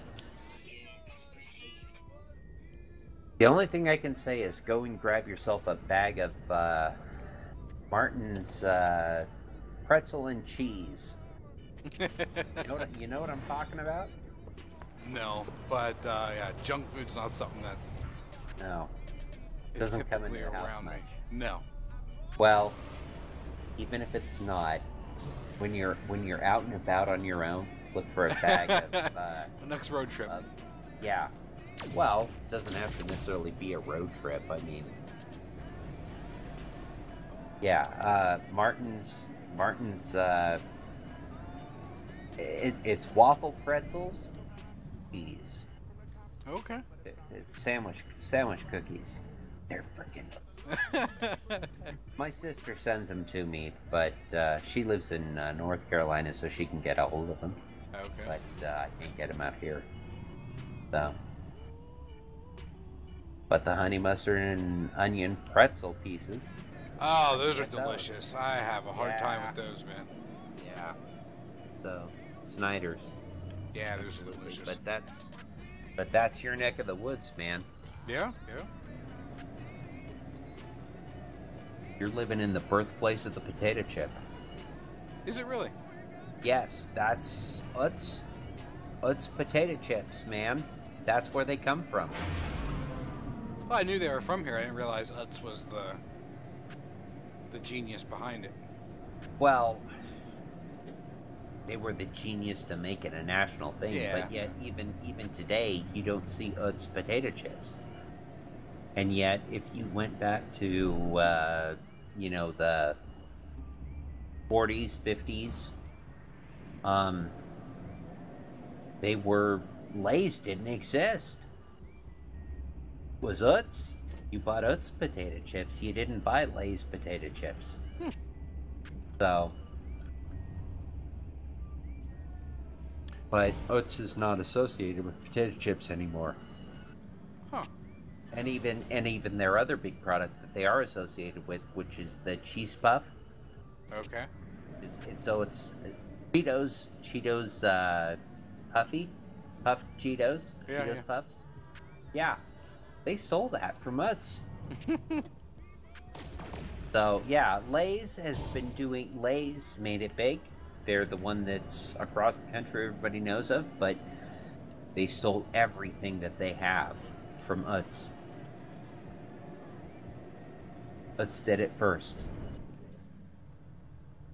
Learn something new every day. Yeah, there you go. So, I'm on a planet, and I know it has minerals. It's a frozen planet, though. So like I'm flying over real slow, real close to the ground, trying to find like just surface deposits, like copper. Okay. And I'm having it. I wonder if it's just because of the snow. You don't find anything in the ship unless you're off planet, and the only thing you get when you scan is like trading posts, minor settlements, that kind of stuff. Yeah, but normally just you've like gotta land. Yeah, but I can fly on the surface and see like copper. Okay. Like just surface copper. Okay. and I just can't do that in this planet for some reason. So yeah, I think I'm gonna move on. You're talking about deposits. Yeah, like a copper deposit or whatever. Normally I can see them just flying really low in my ship. Huh.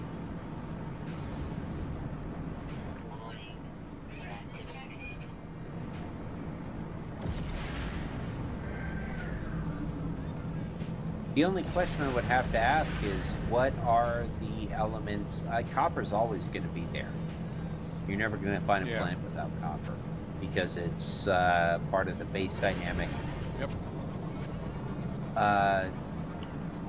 The only other question I would have is, what are the other elements? And maybe they're there, but you're not seeing them because they blend in too well. Yeah, and it was covered in snow too, so I'm thinking maybe... Well, the snow will not cover that stuff. Okay. It could have just been really rare then. Cover it. At least not in my experience anyway. Could still be there.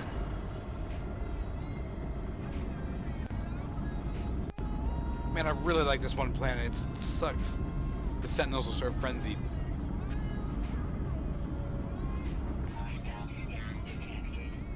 Yeah, I as of yet, I have, at least in Next, I have yet to find a planet that I'm truly happy with. Yeah. And I've had to basically settle for where I end up building my base. I think that's kind of the point, too. Right. Which sucks, because I would love to find a nice planet.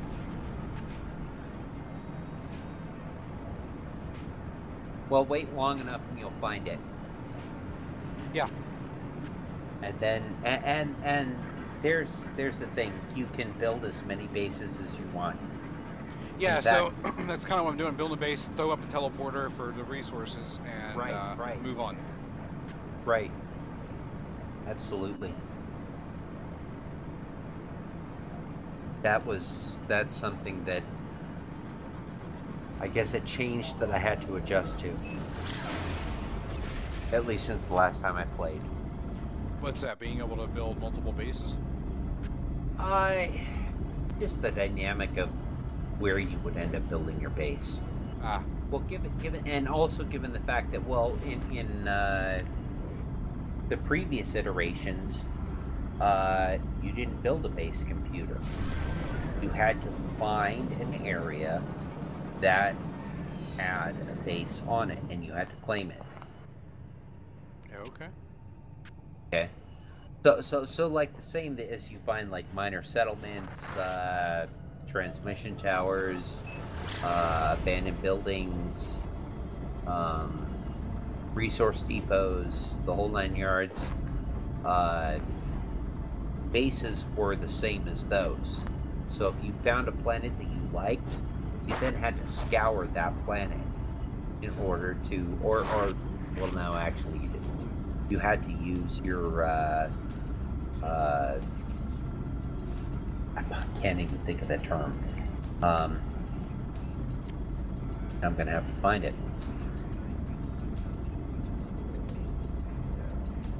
Signal booster. Ah. Signal booster to find him.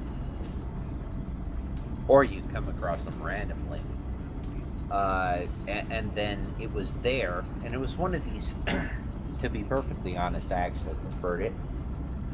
Because in the same way that with any kind of civilized location that you would go to, it was all flat. The base would be on a flat. That circular flat area, so you could build unobstructed. Gotcha. And yeah, and that was nice. In this one, you can't do that. You gotta pick your own location, and yep. The only thing that I can say is I wish when you put down the, and I was really kind of hoping for it, and it was disappointed when it didn't happen. When I put down the base computer, that it would basically terraform the entire area. Oh, I see what you're saying. So that you had a nice, flat, level playing field to build your area on. And what is even more sucky, in my opinion, is the fact that Terrain manipulator will not allow you to level terrain. Yes, yeah. I want it to allow me to level terrain so that I can have a nice flat area to build my base on. Yep.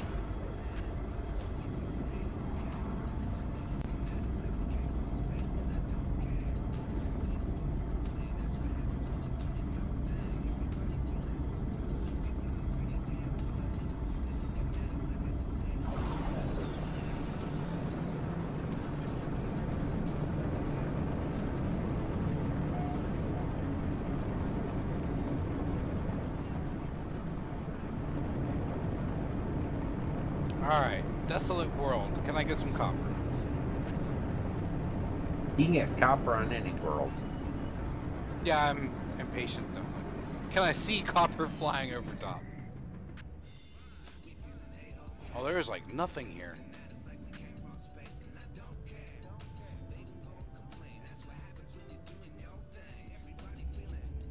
Oh, I got something here.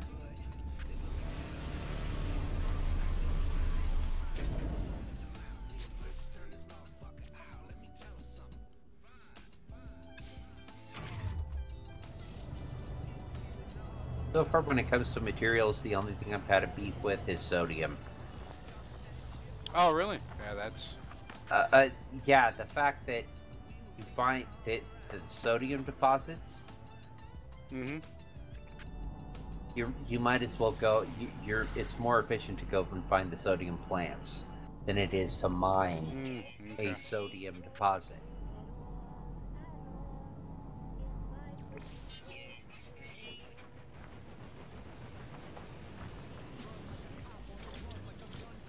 Yeah, because I think an average sodium deposit has as much sodium as 4 plants do. Oh, wow. Yeah, that's a scary truth.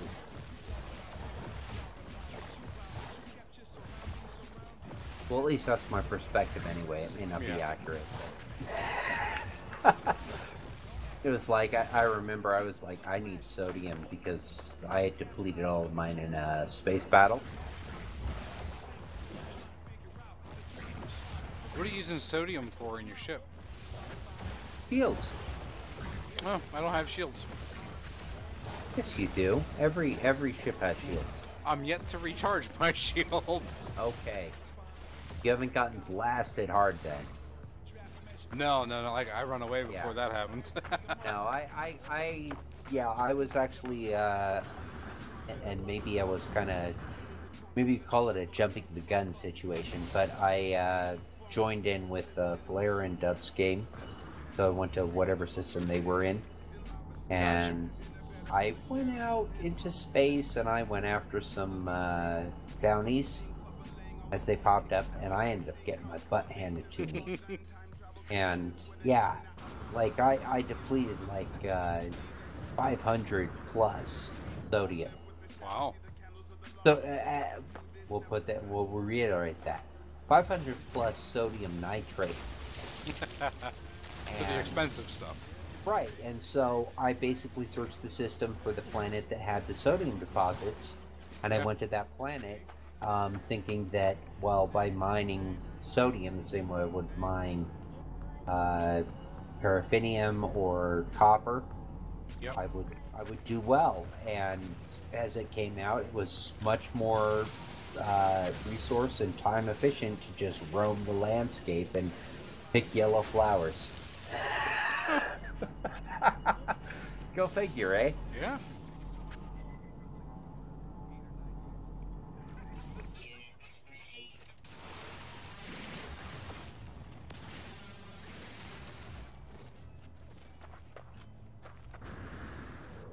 Ooh, this planet has that really low gravity that I'd never seen before. Oh, nice. It's taken some getting used to. What color is the star of the system? I don't have the drive yet. I have the ability to build it. I have not yet built another drive. So whatever the default. You mean like what kind of drive do I need? No. So, what color is the star of the system that you are in? I don't know. I'm pushing M and nothing is happening. guess it's the only ship.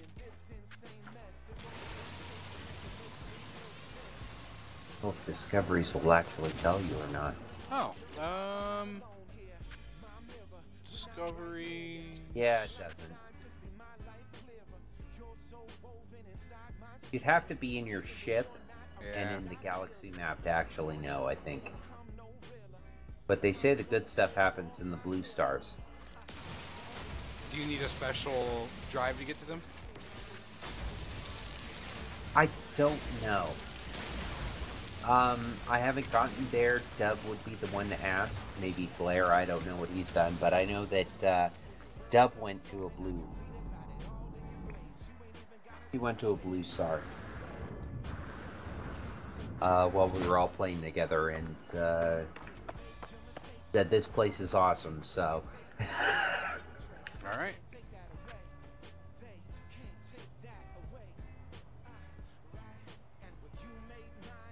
And he denoted jumping on the planet or the moon, if it was in fact a moon. That is something you can tell from Discoveries. You look at the system. Yeah. Like currently the current system I'm in, not the Lincoln Tunnel, as I renamed it, has 3 planets and 1 moon. And the moon is a moon by aspect, but not by its proximity to an actual planet, which seems... Well, there's a discrepancy there in my opinion, though. It's off by its lonesome. It might as well be Pluto. Yeah, that's kind of where I'm at right now. It took forever to get here.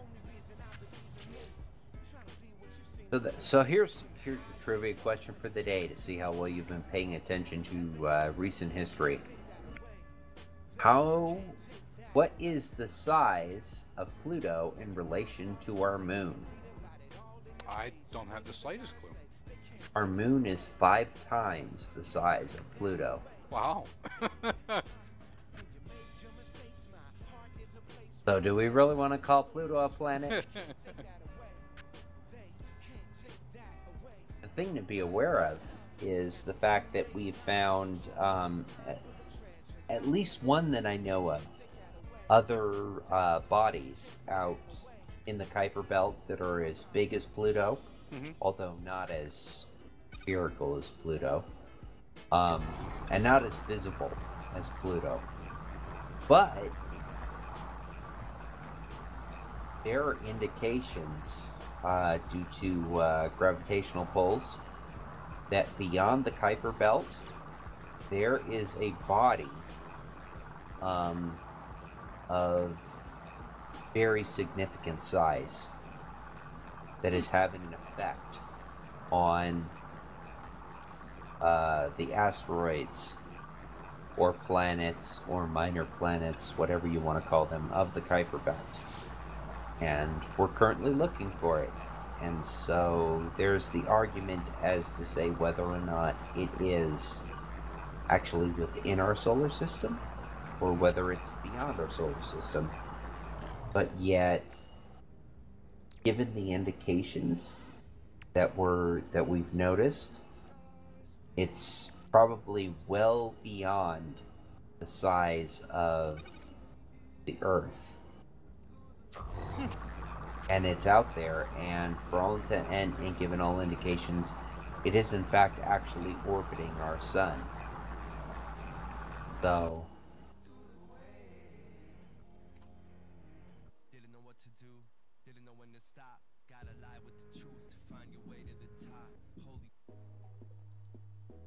but we've yet to pull our Neptune moment with it. And that's kind of surprising, considering, you know, that we managed to actually capture Neptune, so... What do you mean we captured? Okay, so... we were able to visually see, Uranus. And Uranus is a big planet. I mean, it's like... easily 20 times the Earth. And we had no recollection of Neptune, but we observed the orbital path of Uranus and noticed things that were odd about it. And we did some math, and we came to the conclusion that we think there's another body of mass out there, of significant size, enough that it's having a gravitational effect on Uranus. Yep. Meaning that Uranus is making its orbit around the sun, but it's not like it's a perfect circle or anything, and it's getting jerked at various points.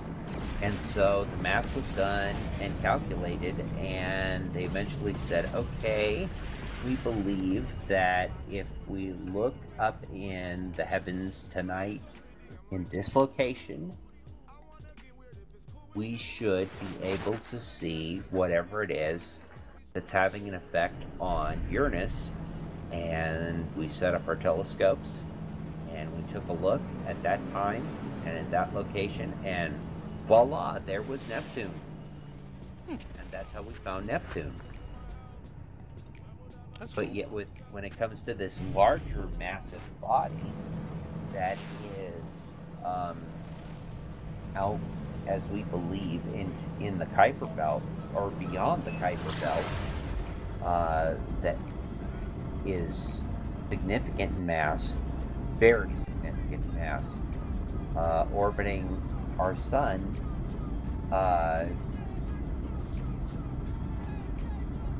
we have yet to be able to produce mathematics enough to be able to aim, telescopes up and actually capture it. And there are numerous theories as to why. Because formalism put out, and keep in mind, this is pretty recent. And when I say pretty recent, I mean like past 3 years. And we go and we try to find this thing up there, and we don't end up finding it. And one of the major beliefs as to why we're actually not finding it is that it may be a matter that there's just not enough light reflecting from it, given how far it's out. So the sun's not illuminating it enough that we can visibly be able to detect it. Despite the fact of computers, hyper photosensitive cells, in cameras at the ends of microscopes, whatnot, but can't find it, but we think it's there, Yep. So. And the same thing is true with Nemesis. It's one of these things that we can't prove it or disprove it at this point in time. There remains enough question of it that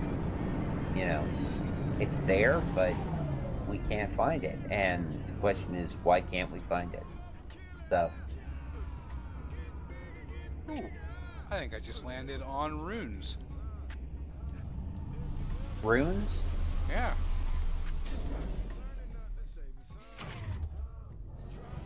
Like Stargate runes? Yeah. So it should be the only ones I've ever seen. It looks like a little white diamond with gold in the center. No, these are. There's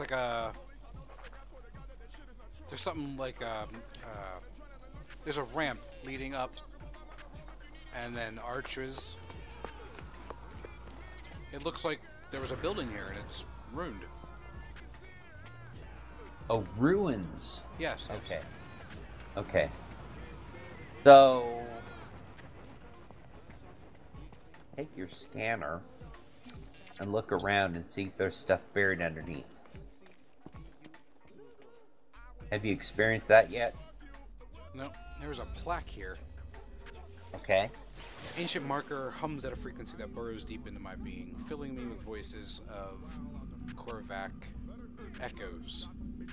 Seek help with language, seek help with the past. are my two options. Language. Yeah? Yeah, the only thing I can figure out... Now, as Dub said it, when he was finding the artifacts... Yep. The little cylinders scattered around the world... Yep. He would go for the language, or, well... Can't help but get anything from that. But anytime we would come up against a monolith or ancient temple or ruins or anything like that, he said he was going for the history. Okay.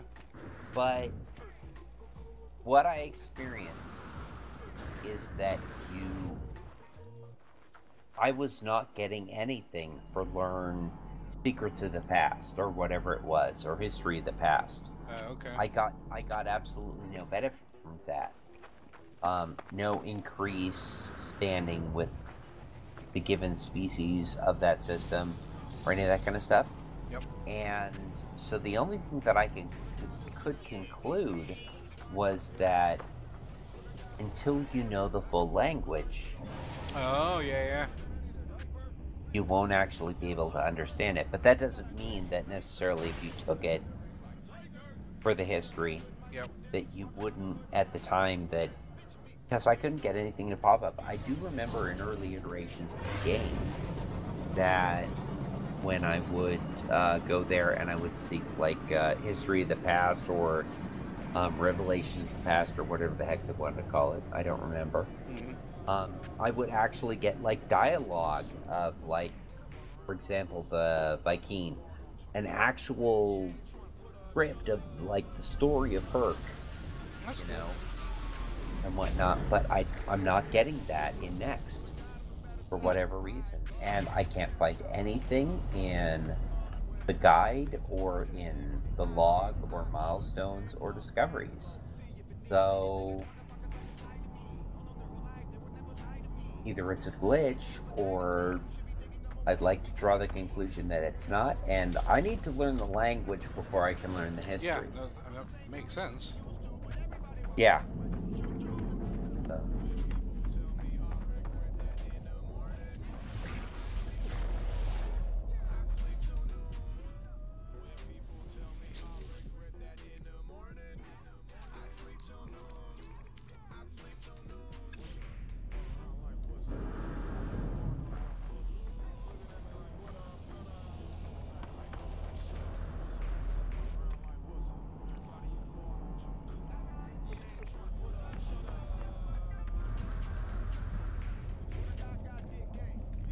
Okay, so I'm at a crashed freighter right now. Is there any way to get into the structure? Like to actually be able to explore corridors within it? Yes. No. Not that we know of. Okay. I was just trying to climb it and nothing was happening, so...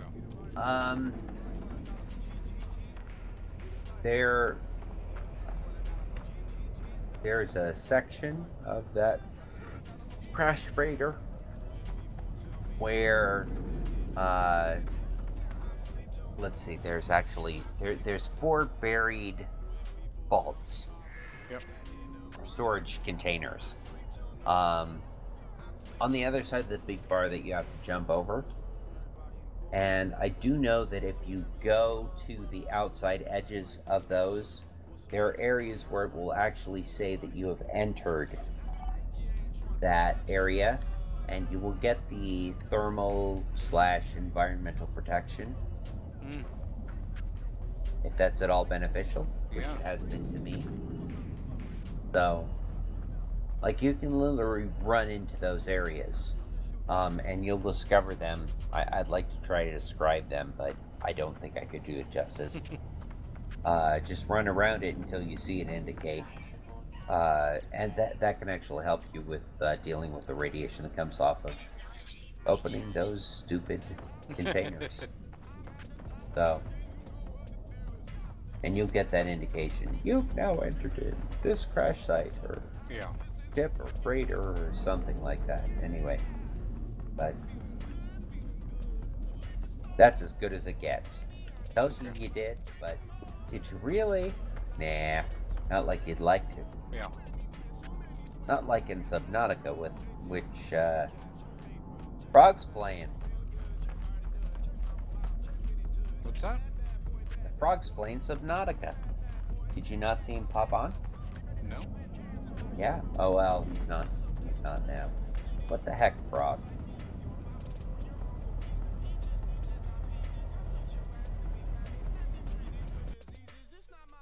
No, I have all of my notifications turned off. Oh, and Steam? Yeah, they got annoying. You have more friends than I do. Steam's the one thing that I don't care if I know you or not. You can be my friend. User disconnected from your channel.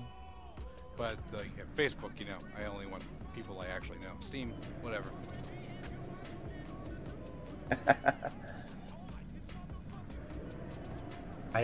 Well, no, it's the argument of the number of friends that you have.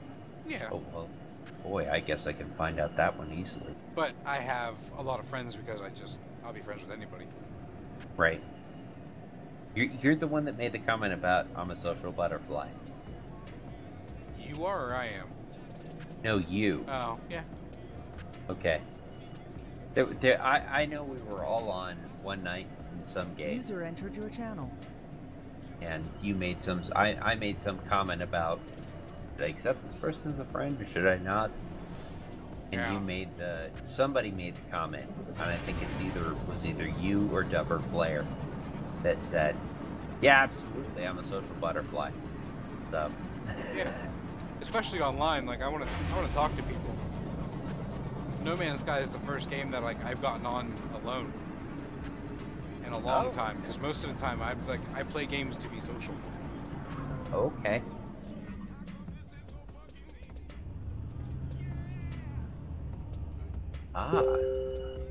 Coming to games from a completely different perspective than I am. Yeah. But that totally makes sense considering you started an entire gaming group. Yeah, to meet people. Yeah. Because the people I played Team Fortress 2 with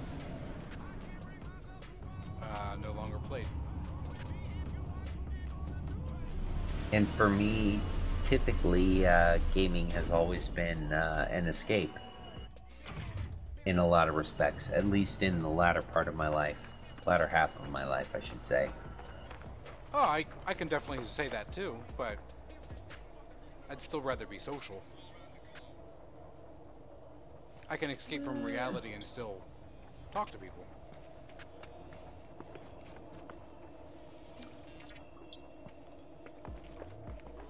Oh, I'm gonna very much disagree from my perspective on that one, but that's a perspectival. Perspectival. That's not a word. That's a matter of perspective. Yeah. I find myself going into games to try to gape the social aspects of my life. Okay. I think, in a lot of respects. So maybe different escapes. Yeah. Same, yeah. No, actually, believe it or not, and this is an interesting thing. So there's a lot of times when, and this is just my temperament, that I will be not online or not in game, not actually gaming, and watch one of the people in the group, one of my friends in Steam, start to play a game that I typically play, like you or Dub or Flare or Frog or Pitchfork or others that you may not necessarily know because they're not part of Claytonia, begin playing a game that is a game that I enjoy playing and I want to play, but I find myself wanting to play because they're playing, but not because I actually want to play the game, but because I want to be able to spend time with them. Yeah. Right? But yet oftentimes I actually won't because I don't want to actually play that game. So it's a funny thing. Like, I'm already involved in this other thing or whatnot or blah blah blah blah, and typically for me a lot of it ends up in my current existence. It's about escapism with all of it. So recently, Flare and Dub have just been playing games that I really don't care about. So yeah, I haven't been getting on because they're playing a bunch of games and no sense for me to get on. Okay. So I can kind of see like where you're coming from. Like, yeah, if people are playing games and I want to be social, I'll get on and talk. But you know, there's a lot of other things I could be doing instead of playing games. Okay. I'm going to make a clarifying point. Okay. My desire to get on when I see Deb start playing a game, when I see Flare start playing a game, when I see you start playing a game, my desire to start playing the game is not so much so that I can talk to you, so much as it is so I can say that I care about you. Does that make sense? Okay. Yeah. So it's not a matter of like it's important for me to let this person know that I care about what they're doing because they're important to me. Okay. I could care crap less about what they're doing. I could care crap less about what they're playing right now. I don't actually want to be doing what they're doing. Yeah, so it's definitely opposite for me. God. Okay, you've got kids, right? Yeah. Yeah, Dub's the one that doesn't have kids. Yep. Okay. That's okay. Flare's got kids, you've got kids, Dub doesn't have kids. Hopefully Frog will have some kids here pretty soon. Yeah, you think so? There's probably no hope in hell for Pitchfork and myself.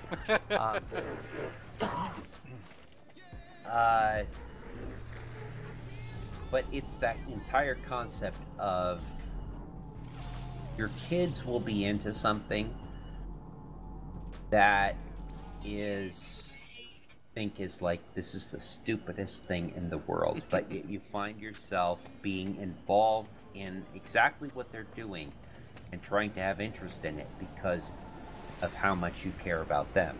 Yeah. Yeah. So that's exactly the same way it is for me with friends playing games. I don't want to play Factorio right now. I really don't.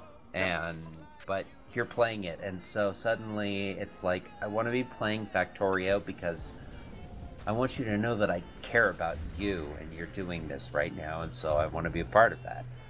Gotcha. That's crazy. So, you're all my children.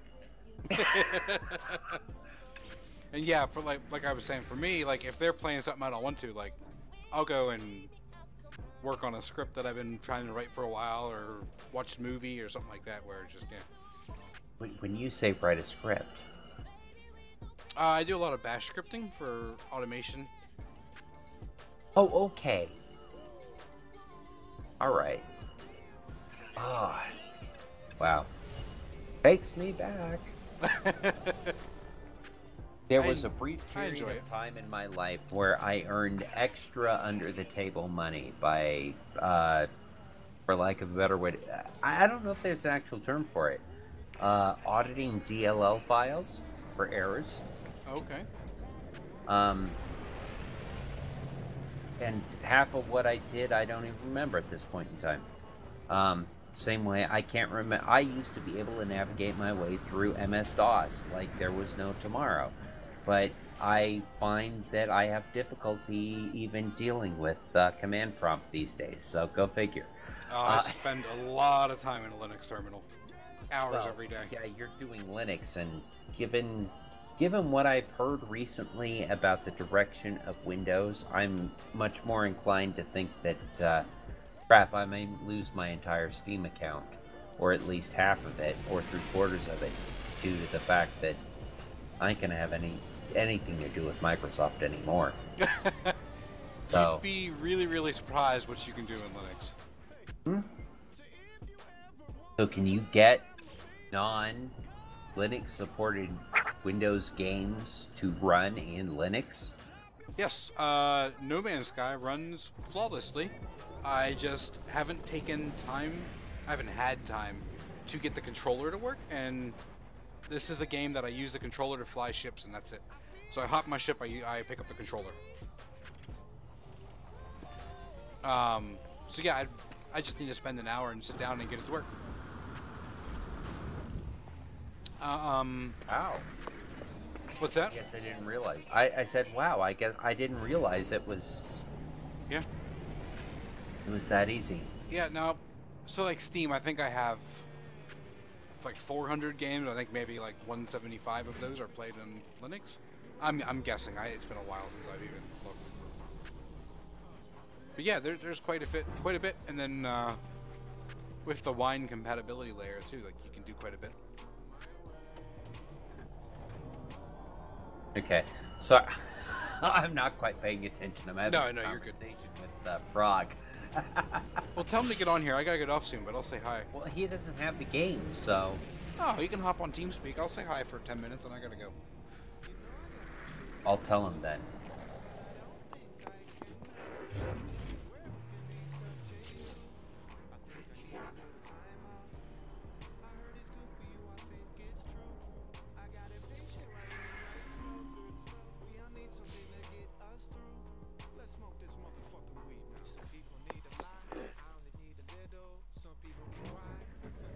I'm actually at a really nice spot to save this game and start wrapping up my evening. Oh crap. Frog's like, let me install TeamSpeak. Now he messaged me, man, it must have been like 2-3 months now, and said, I'm making the switch, I'm going to Linux full time. He is? Yeah, he did, and he picked Debian, which is my OS of choice. Okay. So I gave him a couple suggestions, and that was the last that I had heard of it. Okay. So yeah, I'm curious. I kind of am standing at the point of necessity is the mother of invention at this stage of the game. Okay. I'm lazy. Yeah, man, because don't get me wrong, most stuff just works, but like I said, to get a controller to work in a game, I would have to spend an hour, and that's just not an option for people. Well, functionally speaking, getting a game to work correctly is worth all the time in the world. To have a good experience, to spend an extra 4 hours working through the idiosyncrasies in order to have a smooth experience all the way through. Yep. I would love to, and I did that with this game, with the release of Next, with crap. I did it actually 3 times now, as they released updates to Next. And it was like, okay, I got this adjusted and it's working, blah blah blah. I've given up at this point in time. I'm like, where it's at now, this is where it's going to stay. Because the truth of the matter is, I've got insane bottlenecks based upon my CPU and my GPU. I've got a GPU, I've got a 3.0, PCI 3.0 plugged in a 2.0 slot with a first generation i7, and I've come to realize that 90% of the issues that I'm having with frame rate and page tearing and the whole rest of it is all based on that factor right there.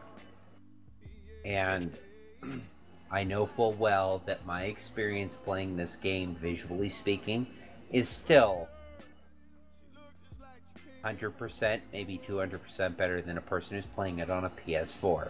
So It's true. I really can't complain. Yeah, I watched the comparison videos last night between You know, when it comes to the textures and all of that, I'm just like, oh man, we're back to Halo all over again. I don't know if you know, I don't know if you remember that or not, or get what I'm talking about. I never owned an original Xbox until years after it was discontinued, and only on the recommendation of Frog and Pitchfork that, oh no, you need to get one of these, simply as the fact that it is a crap, I can't remember, a legacy-free PC. To mod the crap out of this and get it to run all of your emulators. So you can have this beautiful box that will travel with you wherever, and you can have 1,000 games plus at your disposal anytime you want. Put in a bigger hard drive, and so I did. And I gotta tell you, I love it. Absolutely love it. The only thing I don't love is not being able to get a decent component cable for that system, because running at 1080p, every single component cable I've ever bought has produced snow. They're not properly shielded. They don't have... I really think the honest answer is they don't have a high enough gauge wire to actually conduct the signal for 1080i signal. Anyway, oh crap, there it went again. The brain fart. Oh, you gotta love them. Anyway,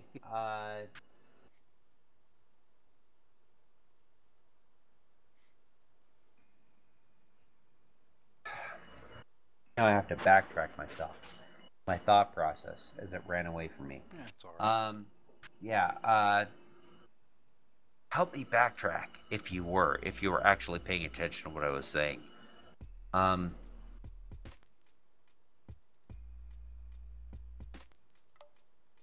Oh, Halo, right? Yes. Never owned it. I never owned it on the Xbox. Okay. Okay. I owned it on the PC. It came out, I think, maybe about a year after it came out. I bought a retail box copy of it back in the day when you could actually do such things. And I played it, and I thought it was an absolutely beautiful game. Yeah. Okay. Years later, a friend of mine, because he was in a pinch and he needed some money, he sold me his 360, not the first 360 I've owned, but one of the 360s I've owned, not my current 360, because I currently have, like an Elite Pro or something like that, but not an S. And one of the games that I got with it was Halo Anniversary, which allows you to change between the original Halo and the improved for 360 Halo. And I remember going into it and playing the original Halo, and I was thinking to myself, when I saw it, I was like, this looks drab and disgusting, and then I hit the... And it's a switch on the fly thing to go from the original Halo to the enhanced for 360. Mm-hmm. And I hit the button, and it popped up, and I was like, this is the Halo that I knew. And so I thought to myself, okay, here, I played Halo on the PC, and it was this beautiful, vibrant, richly textured game. And then I came to realize what people on the consoles experienced, and yet they still managed to love the effing crap out of it. Yep. And I thought to myself, those poor, disprivileged third world people. That's funny. That was what my real experience with it was. I was just like, I can't believe this, you know? So, and yet I was... Stay a while and listen. Good grief. There he is. Matt! Yay! I haven't talked with you in months. Well, I had a leak above the office, and I've been like, computers got unhooked and removed rather rapidly because there was a well, it was the water line for the fridge. There was real threat though because we couldn't find where it was coming from. It took a bit of figuring out. All right, Frog. Ugh. I'm gonna make this statement. As much as I love the home, do I need to buy it? I love the home that you're living in. No, I'm not saying that you need to buy No Man's Sky by any stretch of the imagination. If you can find a good deal, if you can buy it for less than $30, maybe. But, you know. Oh, see, it's the first game in close to a year that I've even considered, like, just getting on and playing by myself. Speaking of close to a year, my EVE subscription just got billed for another 6 months. Yeah, I had to turn that off. Yeah, I'm still in drones. I'm still in DroneSec. I've been on it a very long time. I'm pretty sure that I won't make it out of there alive, not in anything but a slippery Pete. No, you got a death claim to get out of there. I don't know that I'm willing to ever subscribe to EVE again. That's a great game. Yeah. It's a great game. The problem is that I go and I subscribe to it when everybody starts playing, and then shortly after everybody starts playing, everybody stops playing. Yep. And then I forget to stop subscribing to it, and I end up spending $100 on a game I know all that about I don't that. play. Don't worry, I just spent $70 on it, so. It doesn't matter what you spend on it. It only matters what I spend on it. I better at least make sure I'm training. I mean, yeah. I'm not doing enough in the game to be able to make it worthwhile to be training on it. Now, because you're on EVE, does that mean you're back on Windows? this computer's running Windows. The main rig's not. It's running Debian. But the main rig is sitting in the hallway. Play silently clapping. I took this graphics card out of the main rig because the main rig is starting to show signs of age, and this rig is old too, but what kind of proc is in that? Oh, rig? this is the rig that I'm using now. It's what is it? FX 8120. How does that compare to a first gen i7 930? No idea. I don't. Okay. That's what I was running up until about 6 months ago. I don't keep track of that shit. Yeah, but I've got one of those. I've actually got two of those. I've got an i7 820 right behind me and another i7 820 sitting in the other room. One with 8 gigs of RAM, one with 16 gigs of RAM. Not using either of those because they're both workstation or Dells, and they won't support the graphics cards. Well, that's my problem. I've got graphics card bottleneck. I managed to cram a 1050 Ti in the HP Z200, and it'll handle that. And that'll game. Don't get me wrong. I keep thinking I need to just switch over to my laptop as my gaming rig if it wasn't for the fact that the 930 definitely, even with the bottleneck, outperforms the 1050. Yeah. There's no bottleneck on that 1050 given the proc in that laptop, but on my desktop, yeah, there's a bottleneck, and I know it. It shows up in some games like No Man's Sky, but it doesn't show up in a fair amount of others, fortunately. So, but I'm getting there.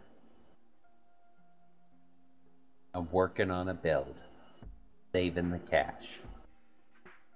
No, but what I'm saying is, if when I say to you as a move, given the plumbing problems that I have seen you have, this one was maybe you should start looking at the real estate market. Oh, I have. It's a seller's market, but The problem with that is I don't get a house here. I get a house down south. Then go. Uh-oh. It's about what's best for you. How far south? Salt Lake Salt City. Lake. About 3 hours. Then go. What if I remember how this game starts? That's right. The question is, do you have anybody else down there with you? Oh, I have plenty of people down there. Okay. And most importantly, you'll have Heather, right? Oh, yeah. So, if that... this is what I'm going to say. Your house has plumbing issues. Not anymore. Well, you say not anymore, but I've looked. I've looked, and a buyer might make the argument that that's a plumbing issue, regardless. With what? The shower in the basement.